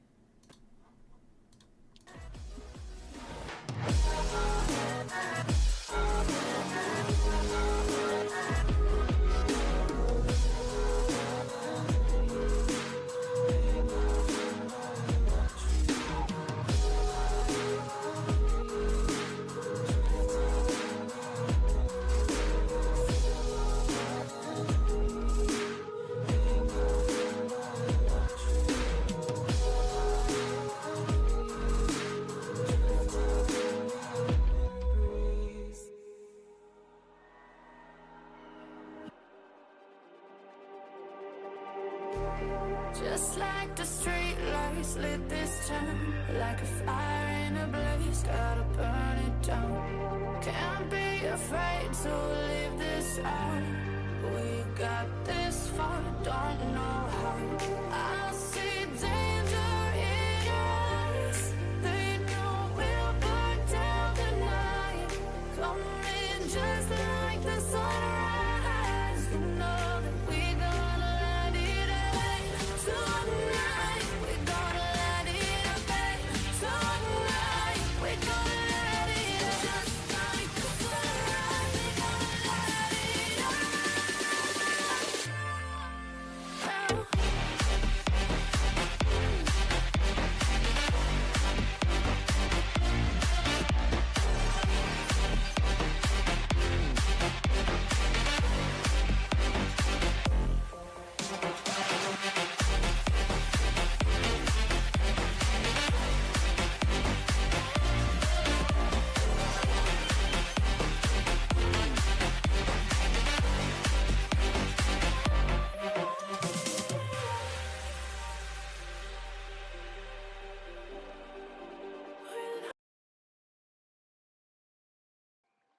Alright. I am back. Not sure if less. Okay. No, cool. no, I am here, and we Oh, wrong are. Wait, what? Oh, it's paused. I'm like so now. Like, what is going on? team. Now you're gonna the scores flopped. That's okay. They'll get the gist. We are. It is 2-0 PK, not 2-0 Bush Wookies, as we are now out onto the Rift for game number 3. Again, PK has won the series, but there are points to be collected here for Bush Wookies, who again, your lovely caster duo do think have the far.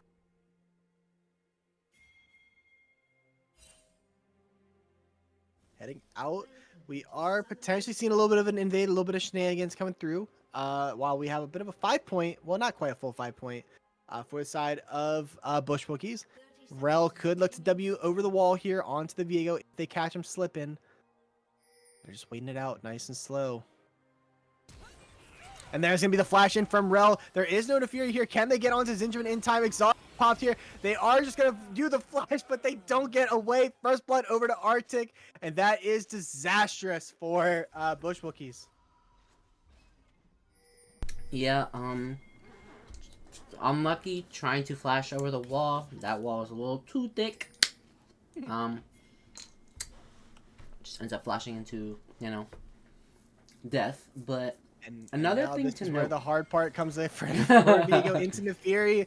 Now they kind of lose any prio of their jungle, and Stonewall can just start up this red buff, and Zinjamin has to pick one of many losing options here. They're going to try to walk in again, potentially get spotted out by a ward, and now they're just kind of wasting their time a little bit. Dynamic going to walk up, try and enforce this invade. But now Stonewall's actually not looking to start up. They're actually going to walk over to the Raptors. Buckwild just going to go in onto Zinjamin here, taking a ton of damage here. Just gets poked out so hard, and this is disastrous for Viego. Yeah, if I'm Viego here, I'm seething. I am banning cannon every game of my life. So unlucky for Zinjamin here. Yep. Is looking to salvage the situation a little bit. They are invading on the opposite side of the map. They are going to start up the Raptors. Nefiri going to pick up 2 camps. I don't think they're going to waste their time and go Krugs. If I'm Stonewall, I'm probably booking it down towards the spot side to try and impact this Viego, who has no flash. You have the Ignite on this Nefiri. We didn't really get a chance to talk about that because of the shenanigans that happened in level 1. Yeah. And they are spotting out the Viego on this ward, and you can see Nefiri is fucking charging down. Gonna get collapsed here by the Rel as well. No. I mean, at this point, you might as well finish the red buff, I think. Gonna get stunned up here. Might just die too. The Rel does get the smite off, but they are going down. Zinjamin falls to big fella Tyler, and now Buckwild taking a lot of damage here. Galio is pretty solid into these these AP top laners, so solid trading so far. I mean, we know how strong Galio is. You're a big fan personally. Yeah. I almost. I will not be rage baited.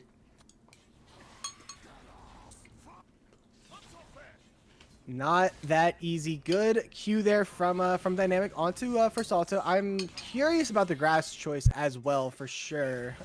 Me too. I actually wanted to talk about that. I don't think he'll ever be auto attacking. Yeah.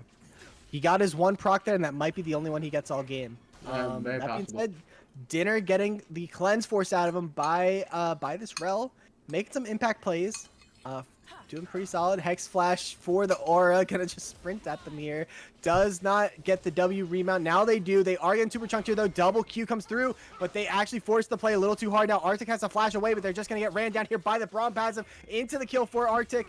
Or on Arctic by Dinner, and now Nefiri is here, but Nefiri, again, this Braum is just such a strong pick, and just like that, the Feat of Warfare goes over to the side of Bush Wookies, despite the disaster that was this early game.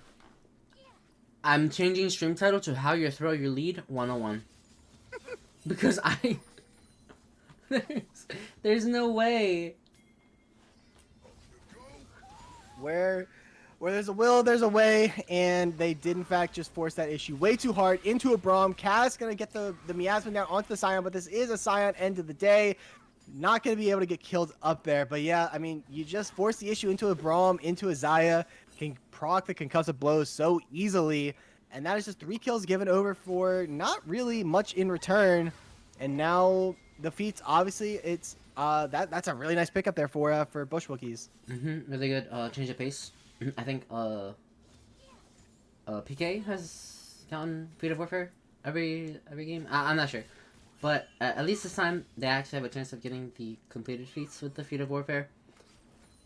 I think PK took the entirety of the feats both games, so a little a better look for the game for sure this time. I mean, by that logic, Bush Wookies have already won. You know, they if PK Sure. dominated the feats the first 2 games, like if that's all it takes to win, then just call this one a wraps at 5 minutes. That being said, now we're in a little bit of a quieter state. Viego has bounced back pretty solidly, been able to pick up some farm. They are, in fact, being allowed to play the game at this point. Looks like they're working towards, I think that's a Triforce, although I don't believe any of those components go together. Or as that trio, they don't go together. Scion gonna hit up that Q, getting some solid damage off, and is quite a bit up in the CS department. So maybe we're just, like, not respecters of the Scion mid. I don't know. I don't have words. I don't even know. I just don't know. Man, that game 1 really did a number on you. Just completely has fried the brain. There is no analysis from Dream to me, unfortunately. I think game 1 I spoke more words than I did in my entire life. And I missed that. Is a damn shame. That being said, Dragon getting started up here by Bush Wookies. They should just be able to pick this up. Nefiri is coming down, and the Scion ultimate is actually coming through. Rel flashes in, forced out the flash from Viego as well. Braum doesn't have any summoners, so they will be going down. Thank you for the leash, says Stonewall. And now for Salto has no mana, no real play here in response. And that is going to be Dragon picked up here for PK. Taunt coming through on the top side. Senpai doing his lot of damage, forcing out the flash. Flash for flash trade in the top lane. And now that's going to be a root here onto Arctic. Does not have any summoners either. Does actually have the barrier, but they're not going to use a killing spree on the side of Dinner. And yet, Stonewall able to just invade and be a little bully again on this Nefiri. Yeah, ban the dog. Yeah, really just fun champion. Not super interactive, and despite Riot trying to nerf it several times, it doesn't seem like it's really doing a whole lot. CS has now ballooned in favor of the Nefiri. Yeah, this Pikachu just being put behind so hard, it has to suck, you know? Just, I don't know, jungler, and I already feel painful for him. Just feels so bad. Yeah, it feels pretty bad, and you can again just see Stonewall again just being a massive meanie on this Nefiri. Gonna come up and steal, just going to smite it away. Has the 2-level lead, has the ultimate. They are just gonna be able to pick up Viego here, who doesn't have a flash. Q comes through. Galio actually gonna save their life with the R, but Viego just has no way to play the game at this. Nefiri can actually just invade every single camp that they choose to. And yeah, I mean Viego is for sure scaling and hoping this game goes 40 minutes. It's kind of where you're at. Grove's gonna get started up here by Stonewall, by PK. Scion takes these nice and quick, so should just be 2 objectives quickly over to the side of PeaceKeepers. Yeah, it's such a difficult game for these Benjamins to even do anything. Like, and it's just, sure, it's not just a Nefiri, but it's like also Rel is committing a lot of time. And even like the Kennen, they're just all rotating to just make sure this Viego cannot play the game, and it's working really well.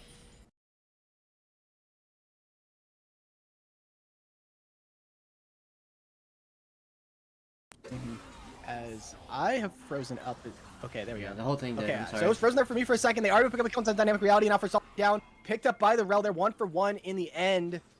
But the kill went over to the cast as opposed to the kill going for the Rel. So I think you take that trade 1-1 if you are a Bush Wookies. Yeah, that was a stream lag, my bad. Or, I guess my bad, I don't know. Well, it's not your bad. It's like, shoot, you know, PC's bad. Yeah. Those bad links you've been clicking and shit. Galio going in, maybe not the move. Gonna get hit up here by the Rel into the remount, into the Q. They're saving it. They are able to get up the stun into the Varus damage, able to pick up that kill. Arctic now has 3 early kills, and Gold only about a 500 difference.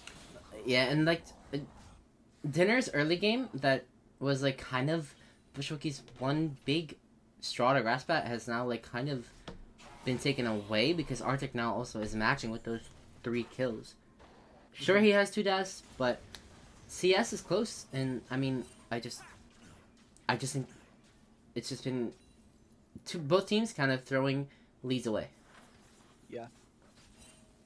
As is, something you'd expect. It is week 1. This is pretty much everybody kind of their first time playing together as a team.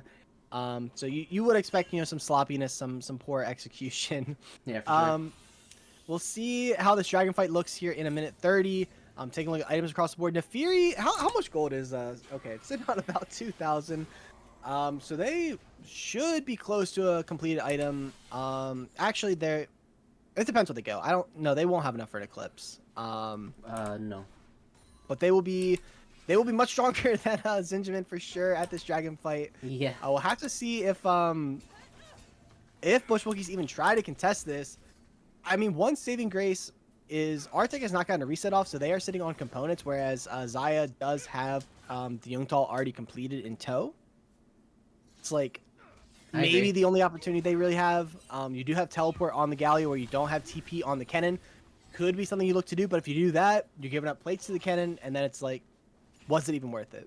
I don't know if it's necessary for Bush Wookies to even send the Galio down there. I'm not sure what he even buys them. The PK is melee. They are pretty melee, but they're also running into you, which is what you want for Cassiopeia and Xayah. So I think they're just fine if they just take the 4v4. Dinner, sure Arctic has 3 kills as well, but like you said, Dinner has already hit their reset timer, where Arctic hasn't. So it may look even, but it's not because of items and inventory. So I think if they were to do Dragon, I think they would be fine. Yeah, I agree. Dragon has spawned. It does look like it's going to get started up here by Viego, but Stonewall is here, and there is no backup. Salto might actually be the one in trouble. Going to face check into the Nefiri. Not what you want to do here. Does not have the flash. They do get the stun off onto the Nefiri, but that is going to be the unstoppable coming through from the Scion. Cass will just instantly fall. Donate it over to your Nefiri, and that means that you should get off this Dragon, but it looks like they're continuing to try and force it. Now Zinjamin's going to run out. And we'll see if it just gets reset here. And it does. But Zinjamin gets dashed in on, has to flash over the wall. Flash in from the Rel now. Gonna go in with the Magnet Storm onto 2 members. Unstoppable Vio is able to get out here. And Dinner's trying to free fire on the backside. They are getting some solid damage off, but not enough to get any type of reset on the table.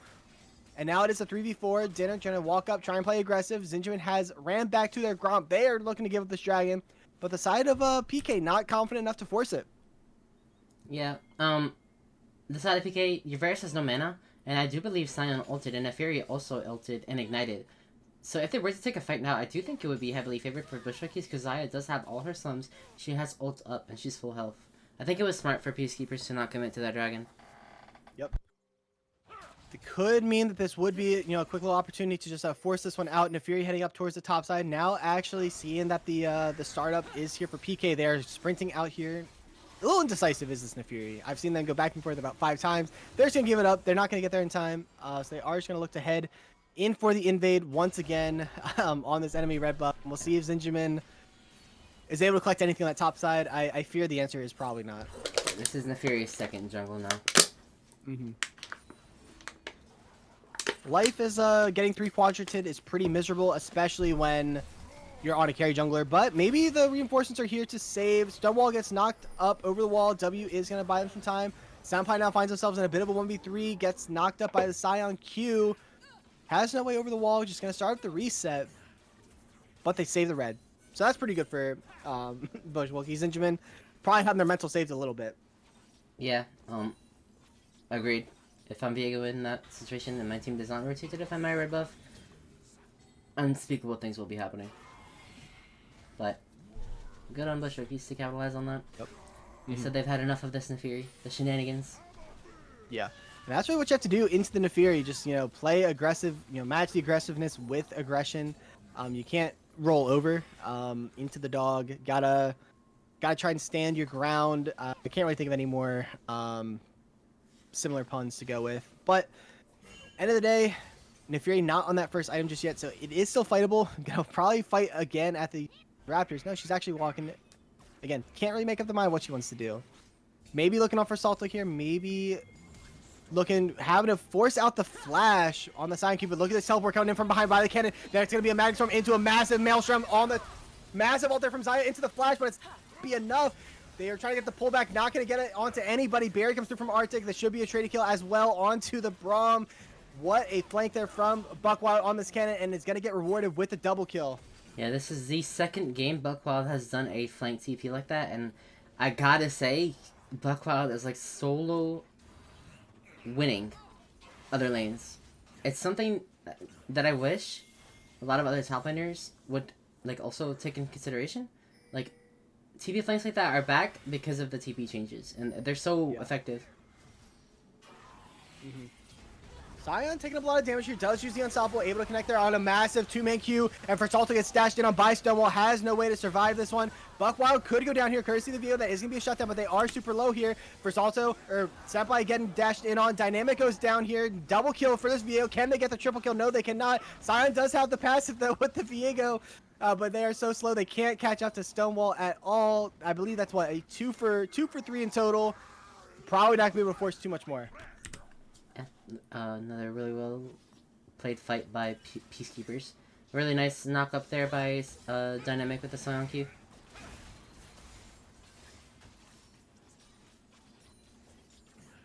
Extended fight in the mid lane. Just gonna fight for mid lane prio. We see Stonewall back on that blue buff. We'll see if our team looks to force the issue at this Rift Herald. Right now the gold very handily in favor of Peacekeepers. Don't really think the fight angles are there for the side of Bush Wookies, but that hasn't stopped them in this series. Yeah, it hasn't. It has not. Ah, fuck it, we fight. Fuck it, we ball. Dinner trying to get the damage off, not going to get a whole lot off. Good side set there from the Braum. I don't know, maybe we were wrong all along about this draft. We said it was illegal. In theory. It's working. In theory, right? Yeah. Because why is there Scion mid? I mean, these these multi-man queues have been going kind of crazy. Gotta put some respect on Dynamic's name where it is deserved. Now, is it deserved? I'm not 100%. Zinjamin might be dying for going for that W, not going to get connected on, but they will take half their HP. Yeah, it's just lethality Varus. God, I hate that build so much. Yeah.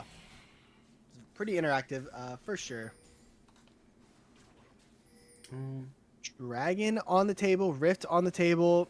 I feel like if I am PK, I'm probably looking to prio the Dragon. Don't think you necessarily need to force a Rift Herald at this point. I think you just win the fight wherever you choose to go, and I feel like just fighting the Dragon generally the better call. But again, I lost my series, so who am I to question the macro here from Stonewall and company? Yeah, I've lost like 3 in a row, so I will also be silent. Well, what?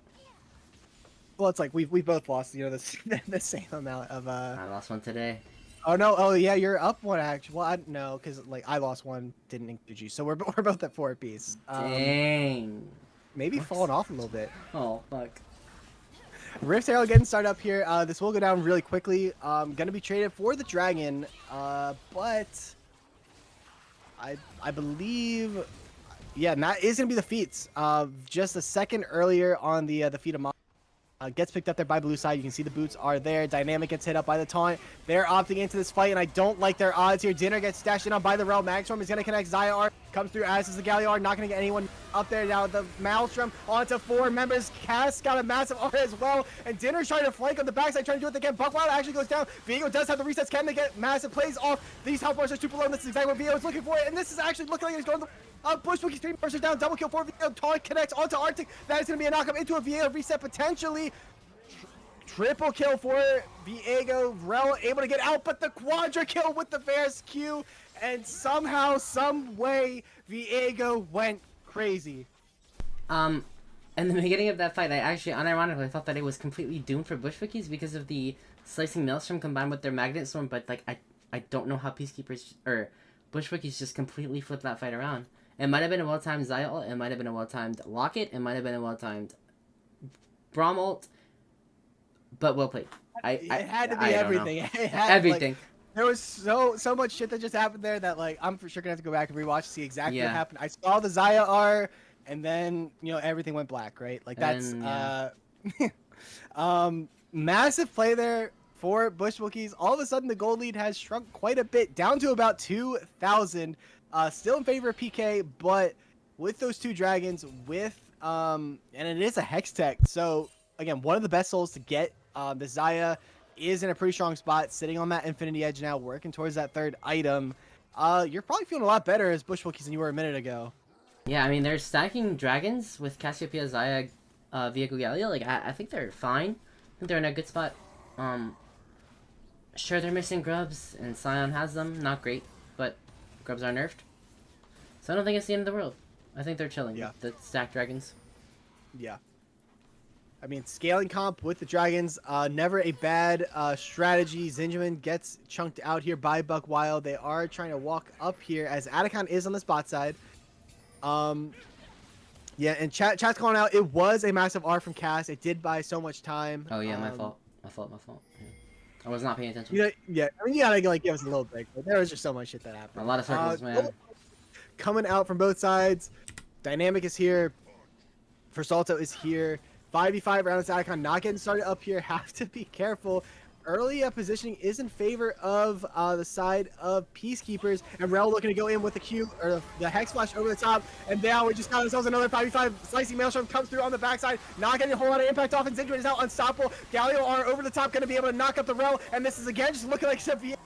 That's actually the Scion rather, trying to dash in 5v3, 2-0 in favor of the side of Bush Wookies. And do they look to start this Atacon as the response? It looks like they do. Health bars are low for this Galio, for this Braum, but they do not care. They're trying to force the advantage here. Atacon does kind of shred pretty effectively, so you have to be really careful here, as Dinner is now getting deleted by the Atacon. 4,000. I'm expecting we're going to see someone going for a 50-50, and it is looking like it's just going to be a pure coin flip. It is taken by the side of Bush Wookies, and now they have to get out as the Arcane Comet is going to pick up the Braum on the backside. Nice little trade kill in response, and Rel able to lock up. Zinjamin has to force out the flash, has to use the W, but now dashing in is the Nefiri. They have to try and bail out their Nefiri, or they have to bail out their Viego rather. Stonewall going to get picked up there by Versalto, trying to run them down. Zyar aggressively gets the pull back potentially. No, they do not, but it is going to be a kill. Dinner able to pick up Arctic here. Have full-blown chaos. Cannon is back. So many health bars are low on both sides, and maybe the extended play is going the way of Peacekeepers. Viego trying to get the reset, and they are able to pick up the cannon in the end. Godlike on this Viego is Zinjamin. Make that a double kill. Gets the health bar back. Rel using the Q to get out. Cass using the R, and they're actually going back in with the Viego reset, trying to pick up the kill on Scion, which they will. Triple kill for Zinjamin. Who gives a damn how that early game went? They are a monster at this point. Yeah, insane game from Zinjamin on this Viego. Put back so behind and is now not only keeping up in CS, but is 11-3.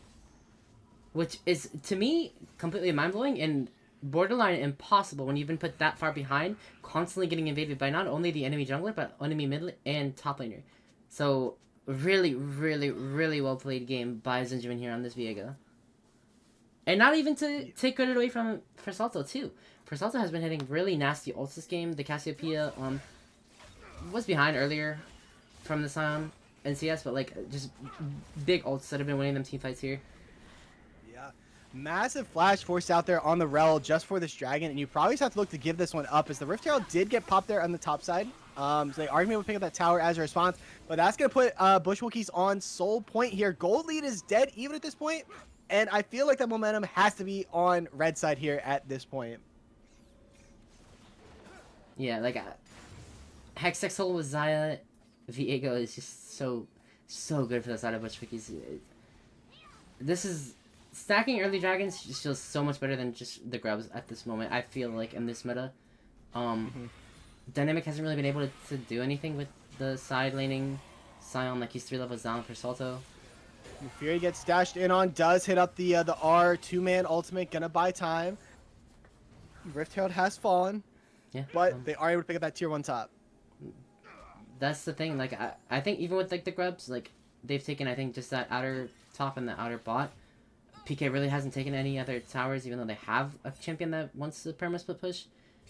So I think just stacking the early dragons is a really good answer by Bush Wookies here. It's really helped them transition from that rough early to the late game or to the mid game. Mm-hmm. Yeah, this Viego build is, I don't know how I feel about it. It's very, it like plays into, you know, kind of like the like idea of Viego. You know, you delete one person, get a reset, delete the next person, get a reset. Not sure how healthy it is for for League on the Viego, but Zinjamin is popping off at this point now on that 3 item, actually going sundered, which is a little interesting. Usually you kind of just index into full Right. glass cannon, Yeah. but kind of now is playing like a little bit of both camps, and if you're playing a little bit of both, you're kind of doing neither. We'll have to see if that pans out for Zinjamin here. That being said, Baron is up. Bushwookies trying to get the Vision Prio. They've kind of got the numbers, but they don't have Galio, who does have Teleport on the other side of the map. Yeah, it's kind of to pivot off of what you were saying about Zinjamin's build. I don't love that he went Thunder Sky. I think it's fine if he indexes into Glass Cannon just because he is 11-3 right now. And you do have things to kind of help keep you safe. It's not like you're like ulting into your death. Like you have Galio, you have Braum Locket, you have Cassiopeia to help you. I think I would have preferred if he went the Glass Cannon build just because he has like these fail safes to back him up in case things get really bad for him. Yeah. I would be inclined to agree. That being said, Zinjamin is the one that is 11-3 right now. So once again, who am I to question how they are doing on the me either. Viego? Hey, I don't play jungle. My bad, bro. I've seen your jungle. Lilia once. Lilia in D1. I mean, wins Dude, or wins. the champ is broken. The champ is broken. My bad. I didn't mean to insult you. I didn't mean to insult. My bad. No, you didn't insult me. I mean, we can call it how it is. Anyway, kind of have a lull state here. Neither team really wanted to force the issue. I think maybe PK are kind of like they're realizing that the momentum is no longer on their side. They kind of, for lack of a better phrase, fumbled the bag a little bit, and they're trying to find their way back in. If you're PK, like, what are you looking to do to kind of wrestle back control? I think I'm looking for a pick. I think your team is very good at picking. I do not think you fight anymore. You have great team fight ultimates, but the side of Bush Rookies have great things to help nullify your team fight ultimates. And just based by the things that have been going on, like in their previous team fights, I think it's too coin flippy for PK to try to go for a team fight. I think you just need to stack a bush, try to find somebody, preferably Cassiopeia, Viego, or Zaya, and just make sure that Bush Wookies is playing on a number disadvantage. I think that's how you climb back as PK. But then again, it's kind of hard. Oh, like they're catching out Dinner here. Massive are there from Rel, and this could be the pick that you were talking about, having to force out the flash on the Zaya. Isn't it? But there's still no way for Dinner to get out. Gets picked up there by Arctic, and this is the fight that PK were looking for. Viego getting engaged on Cass over the top. Viego is eventually going to get shut down there, courtesy of the cannon. Oh, Cass is able to pick up the kill on the Rel, but this fight is looking overall could go either way. Cass able to pick up a double kill for Salto. Free firing, showing that they do have the hands. Flashes in, trying to get the kill onto Arctic. They are able to throw them down, but the Q from Sion able to knock him onto 2. Flash in from Galio, gets the taunt off onto the Varus, but there is no follow-up from Salto, who's getting zoned off by this Sion. This fight is so split on both sides, and I still can't really tell who's going to win this one overall. It could go either way. Varus has the cooldowns. They are able to pick up the kill onto Eli Senpai, and now it is just Kaz versus Sion, this mid lane fight that we saw over and over again, dodging away from the Q, over the top. The Varus Q is going to connect, and now Braum is here trying to bail out their Kaz. Overall, gold lead is now in favor of Peacekeepers after all of that. Yeah, I mean, it's exactly like I was saying. If Dinner and... Well, not even just... I feel like literally even if just Dinner dies, the teamfight's catastrophically worse for the side of Bushwickies. Like, you don't have that ranged threat that's just hammering on Sion, on Rel. Like, yeah, you still have your Cassiopeia, but it's a little more difficult for her to do so. And then, yeah, it was a double whammy, because Zinjamin then just got picked up as well. Oh, and we're just straight into this dragon fight. It is soul point if Viego could get in there, but it is going to get deleted before they even have an opportunity to do so. And now we've got the dragon taken on the side of blue, but now the fight looks like it is probably going to go the way of red side. Zinjamin is unstoppable. Zinjamin is low. Buckwild gets deleted immediately. Zinjamin one shot, but they cannot get him before the resets come through. And now the fight is going all the way to Bush. He's reset after reset. Arctic just has to run away as they're the only member alive on the side of Bush Wookiees, and that should just be a Baron for Bush Wookiees. Yep, super well played. They did not take a pick before they fought there on the side of PK. So I think catastrophic, like 5v5, the fights are just catastrophically worse because you also have a lethality Varus who is never ever going to dish out more damage than the enemy Xayah Cassiopeia. I just think if I'm PK, I'm playing around these little blind spots that Bush Wookies might have, and I'm looking to take out their carries in those blind spots. But I don't think a 5v5 is ever going to work out for this side of PK. I just think that's the draft hole that they put themselves in. Maybe we were right all along. It was just a delayed being proved right. For sure. That's my biggest gripe with lethality Varus is that you can pop off where, like, you need to pop off. Like, you need to be like 13-0 in order for you to have any sort of impact that a non-fed AD carry will have, because you don't have the benefit of just like sitting back and just pumping out damage. You have to land your Qs and you have to be ahead in order to do damage with those Qs. Yeah. But I stand by my point. The Scion mid made no sense to me. It still makes no sense to me. I don't think it's been offering that much. The Neferi has fallen off a abyss, so I don't know. The Scion mid was looking good in lane. It's looked a little less good as the team fights have developed. The cannon has been getting shut down. I mean, it feels like every time they're getting like a multi-man Maelstrom, but it just doesn't matter because the Braum, because of the Galio, because of the Xayah who has the R. Cannon looking for maybe a massive Maelstrom on the backside. Xayah R has already been... And this can be the look they're looking for. And Kennen is able to eventually delete the Xayah on the backside. And now they're under the tower. They are trying to force the issue. Teleport coming through super late here from Salto. The fight's already going to be over by the time they get here, though. Or is it? I should say. Buckwild does get shut down here in the end. Scion actually R's under the tower. They're going to get deleted courtesy of this Viego on a killing spree now. But that was a solid look, taking multiple Barons off the table for the side of PK. Yeah, PK, they had the really good vision. Again, Buckwild, they're really showing how good he is at these, like, really, like teamfight oriented champions. The flank was massive. It was really, really good. But it's like your team is just too far behind to help you. And it's just, the side of Bushwickies just have good answers to negate your flanks. Like the Cassiopeia Miasma, the Braum ult, the Braum Locket, Xayah ult, everything that can just kind of peel Kennen away from the Xayah. Which, yeah, the Xayah did end up falling, but then Viego and Cassiopeia just arrive, and they just clean up the fight. Yeah, absolutely. At this point, it's feeling pretty good for Bushwookies. It's going to take a couple of miracle picks for the side of PK to get back into it. That being said, you've got a Neferi, you've got a Kennen, you've got a Rel. Picks are for sure possible. But we'll have to see how they look to navigate this one. Baron should have still, another wave or two left on the timer, and then Dragon going to be that next objective on the map. Again, it would be Soul for Bushwookies. They're able to pick it up. Massive for the side of PK if they were able to deny Soul at the last play. Of course, the last time they did that, they gave up the Baron as a result. Hopefully, history does not repeat itself. Yeah, I would like to see them try to deny this Soul. I think if Bushwookies get the Soul here, it's GG. I think it's just hard to stop them with the Hextech Soul. Xayah is just so empowered. Cassiopeia and Viego are just, like, all the carries on the side of Bushwookies will be so empowered and strong that it would just be hard to out-damage them in a team fight. Agreed. Viego now on that Sterix gauge. They are going to be a little bit more, a little bit more survivability. Again, they're kind of playing halvesies here. Half assassin, half bruiser. I mean, again, they're on a 700 gold shutdown, so who am I to question it? That being said, we do see Bushwookies have the first move here. They are already set up in this Dragon Pit. For Salto, a little bit sectioned off from the rest of the team, but they are not looking to force the issue too hard. Let's see if Art to kiss this. They do. Little bit of poke, just going to get immediately healed back up. And Dragon should be on the table here in about 15 seconds. Yeah, the side of Bushwookies does have mid push here though, so no matter how this play goes, at least you have the mid push. If they sell this out long enough, they could potentially just look to run into a mid push here instead of just giving Dragon. Like, that's the luxury they have. Early stacking Dragon, they can give it worst case scenario and just push that mid wave.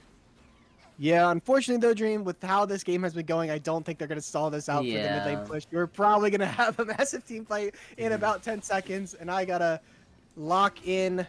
Dragon not aggroed by either side. Maybe Dynamic looks to start up here. These teams are so hesitant. Braum is already down to about 50% HP though, which makes this kind of tough for the side of Bushwookies. And you can see Zinjamin starting to posture up towards that mid lane. Braum again going to take another poke out from the Varus, which, I mean, Arctic kind of doing a little bit of work here, slowly but surely, whittling away at this Braum. We see for Salto pushing that mid wave, and now we're getting the engage coming through, and it is going to be the Braum R immediately used.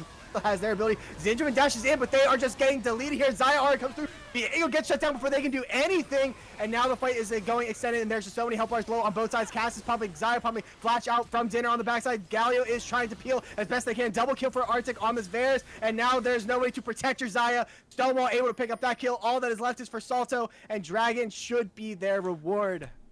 Yeah, so unlucky, because as soon as you notice that your Braum is below 50% HP, you should know. Like, there's no saving your tank when your tank has no HP to work with. You need to just give that Dragon. But now, they fail to realize that, lose a team fight, lose Dragon, and they lose a mid tower. They've lost all sorts of pressure for this Baron. And all of a sudden, your gold lead is even, your Dragon count is even, Baron is on the table, and Peacekeepers all of a sudden have kind of brought this game back into a winning spot. Yeah, I mean, I gotta give it to Buck Wild. Even Dynamic, really, like, the CC train is insane. I know I would not be having fun this game. The cannonals have been massive.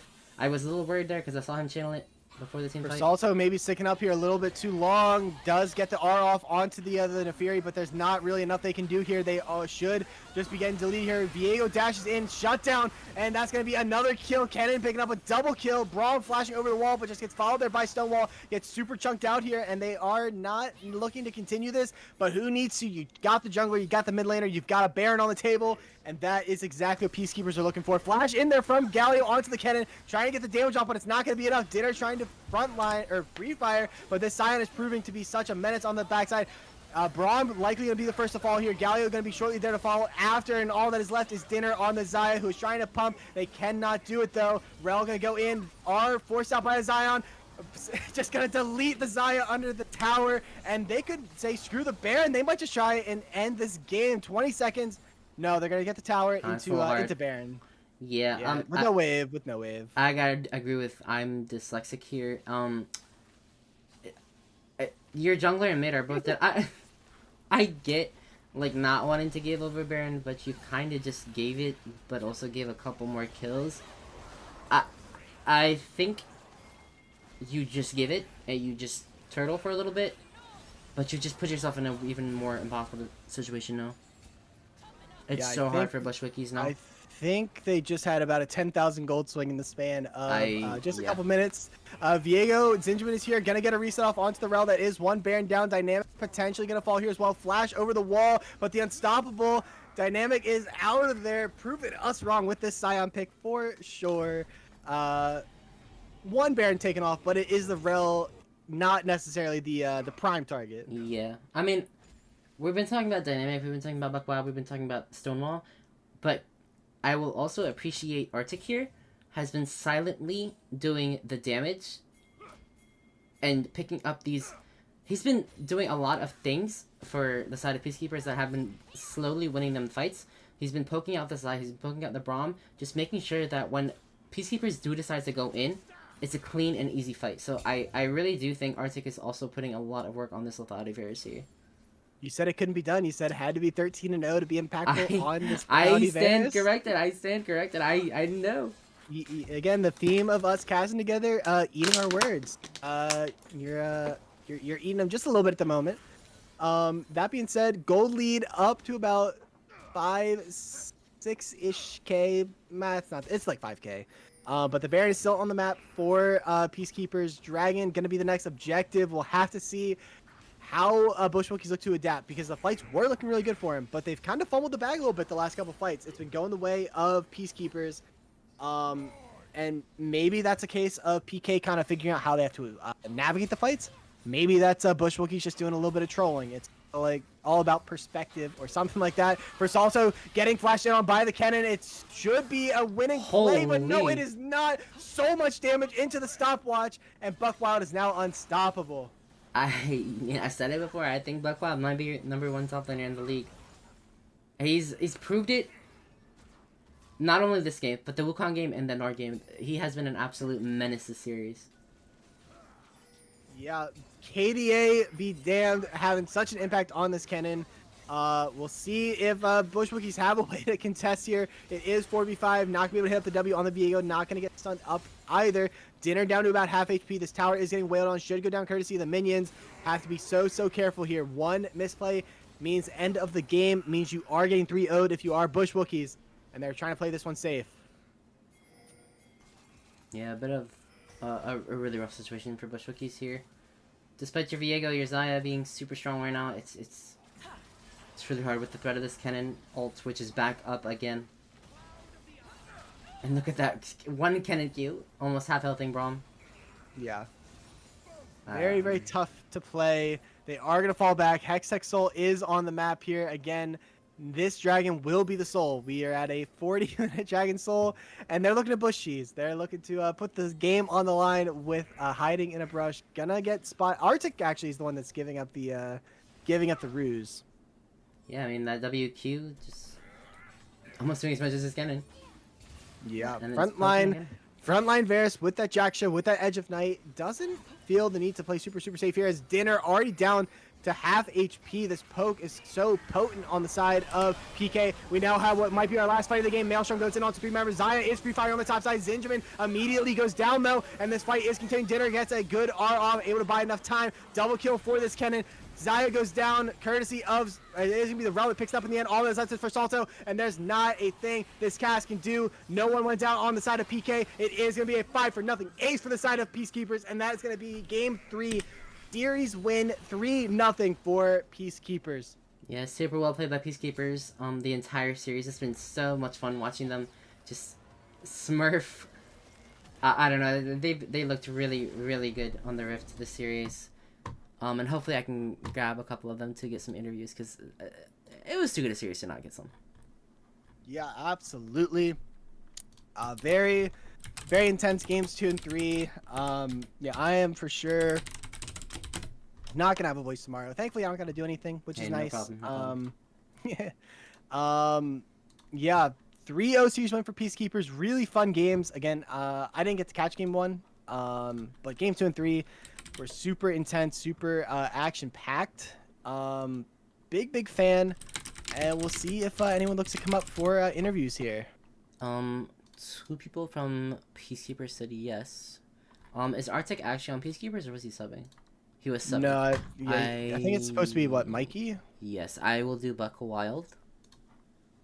Well, we'll do Buck Wild, and then whoever wants to come up from the Bush Wookies.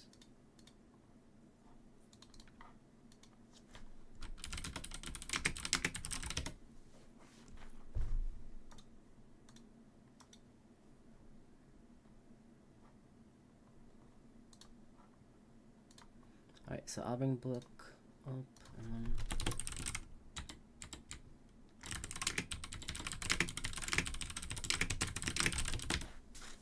Yeah, just had to take those couple seconds there and catch my breath just a tiny bit. Those understandable. team fights, absolutely. I mean, look at that damage though from Arctic on the Bears. You were saying not doing the damage, but 66k. Well, I went back on my word. I did say he was doing a lot, because wow, he was pumping that damage. Yeah. Absolutely pumping. Scion quietly doing 30k damage on their own. And yeah, I mean, not to be overshadowed, for Salto was absolutely pumping, as was Dinner on the Xayah. A very high damage output game. But ultimately it just kind of came down to those couple fights that I think Peacekeepers just executed a little bit better, and they kind of caught the advantage, and that led to the win overall. Yeah, I mean, just props to Peacekeepers. Both teams, actually. I think both teams played well. Just Peacekeepers, you know, kind of playing those team fights really well, despite, like, Bush Wookies having, like, the very fed Xayah, the very fed Viego, the monstrous Cassiopeia. I think they just approached team fights really well. But I'm going to pull Buck Wild up here. We'll see if anybody from Bush Wookies wants to join, but it doesn't look like it. But we'll try. But Here's Buck Wild, in my opinion, MVP of the series. Yeah. Welcome in to the Casters channel. How we feeling? Feeling good, just won 3-0, so I'd say pretty good. For sure, can't really argue with that analysis whatsoever. I guess what we'll do is we'll start at the end, right? That game 3, there were a lot of fights that were going the way of Bushwookies, right? You guys would get good maelstroms, you would get like good rel engages, but they had so many tools to kind of shut you guys down, and then Viego just picking you guys off one by one. What was the adaptation? What was the switch up to kind of make things right the ship for you guys? So we started realizing Diego was getting too many resets, so we kept deciding to just wait and poke it out. And then as soon as we saw Viego overstep anywhere, we would pretty much focus all our CC and as much as we can on the Viego at that point, so he couldn't get any more resets. And then we would pretty much try to front to back or take out key targets like Zaya or something like that. That was the plan that we switched up. We started realizing we were being over aggressive and literally, I mean, there was one point in time, what was it? Tyler was on Rel at trying and was it Hex flashed over the wall and went in, which kind of was too much of a forced engage for us when we could have just poked it out and waited. So that's kind of what we changed up, in my opinion.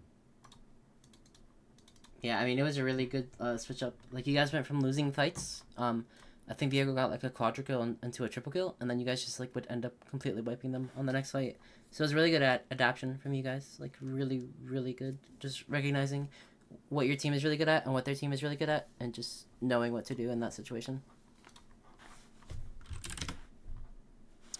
Yeah, and I mean, again, that game was super back and forth. Game 2 was pretty back and forth, I would say. There are definitely plays where that Tristana was looking super impactful for Dinner, who I do think looked pretty strong throughout the series overall. Mm-hmm.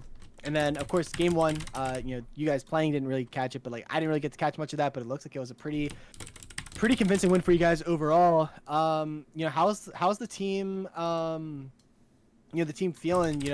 Obviously I think a lot of you guys are relatively new to the LBL. Of course, Dynamic has been here since the start. You were missing your AD carry this week. Like, what's the team vibe like? So it seems like, I mean, I don't think we've had much practice aside from a few of us playing norms here and there. So it's kind of split, but I think that this series really helped the team get in a good spirit, and I think that'll help us moving forward. The team vibe, I would say, is starting to improve and work towards being a more solidified team. Yeah, makes sense.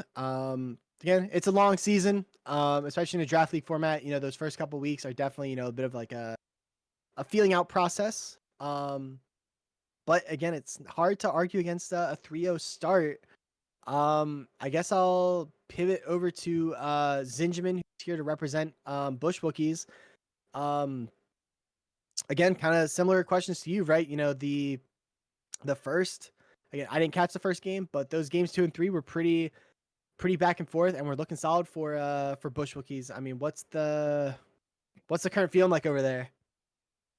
Yeah, so I think we definitely can work on a little bit of communication, but we saw a lot of progress in that game 3 with like team fights, and like vision. Our vision got better throughout the entire series. I missed the first part of your question. Sorry, my Discord was lagging.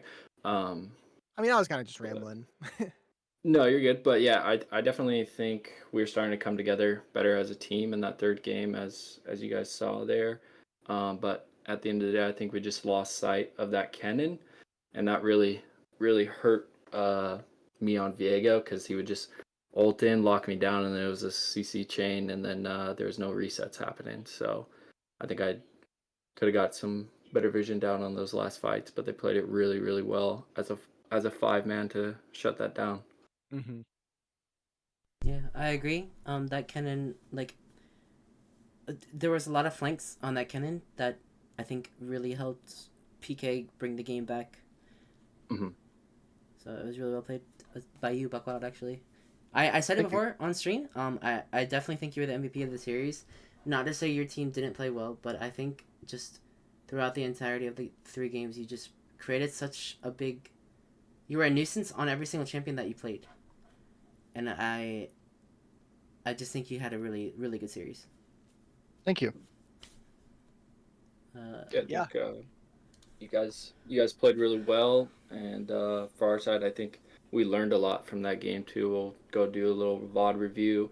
I think we ended up concluding in game 3 that we were playing game 1 and 2 a little too passive, and then once we got more comfortable and were willing to fight, then we were starting to win our team fights. So I think looking into next week, we'll focus on that. But yeah, look better at the end there. So I do have a question for you, Benjamin. I'm just curious because I came up with the first round draft on the game 1. I was kind of curious because I don't know what you guys were thinking when the draft was going on when we first picked Wukong and then went into our ADC and then drafted a Zyra jungle. I didn't know what you guys were thinking about that. I was kind of curious what your guys' minds was like when we were going through that. Yeah, honestly, originally we obviously thought the Wukong was gonna be jungle and then Zyra support. But once you pick the Wukong, we immediately thought Mumu to ult your ult back. But yeah, I think like we drafted really passive in those first 2 games, and then just our front to back was struggling with that comp against you guys in terms of your CC. Yeah. Okay. I mean, that was a super fun series to watch. I think you guys both played well. At the end of the day, there needs to be a loser and there needs to be a winner. Yeah, for sure. It's still week 1, like Les said. Like, you guys have so much time to just kind of figure out all of the loose kinks and stuff like that you guys need to work on as a team. But I really don't think anybody should take this like badly. It's really good that you guys are taking it as a learning opportunity, because it was super fun to watch from a caster point of view. Thank you. Yeah, I think that's gonna be pretty much our biggest takeaway is just like I feel like we're gonna learn a lot from watching this VOD back and even just getting more comfortable on not even having to ping things and just knowing what our teammates are feeling or when we want to engage. We got a little engage happy on the first 2 games, but we kind of dialed it back and calmed a lot better, and so it's looking good going towards next week, I think. That's good. Les, did you have any other questions? No, I don't think I have any other questions. I think it was a fun series to cast from the point that I got to hop in. Very very fun stuff. Very action packed. I'm sure you can tell by my voice it's already starting to fade a little bit. But no, very very fun series to watch. Again, it sounds like we've got a trio of matches tomorrow. I have no idea if any of those are casted. If they are, it will not be courtesy of Dream. But we'll see if anything happens. If not, maybe some people are like streaming their own POVs and can watch that way. But I guess with that, if no one else has any questions or anything, I guess we can let you guys go for the night. Yeah, GG well played, both Buckwild and Zinchman. You guys played well. Thank you. Thank you guys. Yep. Thank you for casting too. Appreciate it. We got you. We got Of course. You guys have a good one. you. You too. Yep. You guys. Yep. All right, Les. I do believe that wraps it up here for the stream. As Les said, we have 3 games I think happening, or 3 series happening tomorrow. It definitely won't be me casting them. I am working. If anything, you'll probably have Les again. And it might, I heard you chuckle. And it'll probably with like Solomon Con or something, but stay tuned. Definitely be an announcement on those. It won't be all 3 series, of course. We're not psychopaths, but we'll choose whichever one will be, I guess, like the highlight of the week. We'll choose one at least. But we'll see you guys next time, and thanks for watching LBL. Any last words, Les, before I wrap it up? Nope, I used so many words today. The floor is yours. Yeah, I'm sure you need a Gatorade. Alright, we'll see y'all next time. Won't drop just yet as it's gonna be a deterrent. The minion won't to kill allow him. Laos to back. Dreamy's not done. Dreamy has Merc Treads, so he won't be CC for long. Zodiac's taking a lot of damage, and Zodiac's just gonna drop. And there's your 3-0 for before 15 minutes. About to hit his stack as Zodiac is probably going to drop here. Dreamy does have ult, and yep, that is going to be Zodiac dead. My bad. 4-0. And he wasn't Masters yet. I guess you weren't right. He's That's thrown true. up. Ooh, this will not end well for the side of PBR. OnlyFan deciding to ult a little bit late. Again, Hui in the bot lane. I don't think that really can get much on that tower, but they can slowly get mid tower. Although Not he get might much on the here. tower, huh? Flash shot for Zodiac. Griffiners having the ghost. Just absolutely getting dumped. He's just gonna drop here. He's not really able to do anything. It's kind of unfortunately all falling apart from the side of PBR. Looking to force something on the mid tower here. Shove some grubs. No Rift Trail. Dreamy is moving up. Flank. Dreamy is moving up. Does have ult flash in for Laos. They're trying to force here. Ult coming in for Sivir. Incarcerated. Doing what he can. Flash in for Dreamy. Ult as well. Flash in for, or not flash in for less, but ult in for less. As yeah, 4 flashes blown right there, and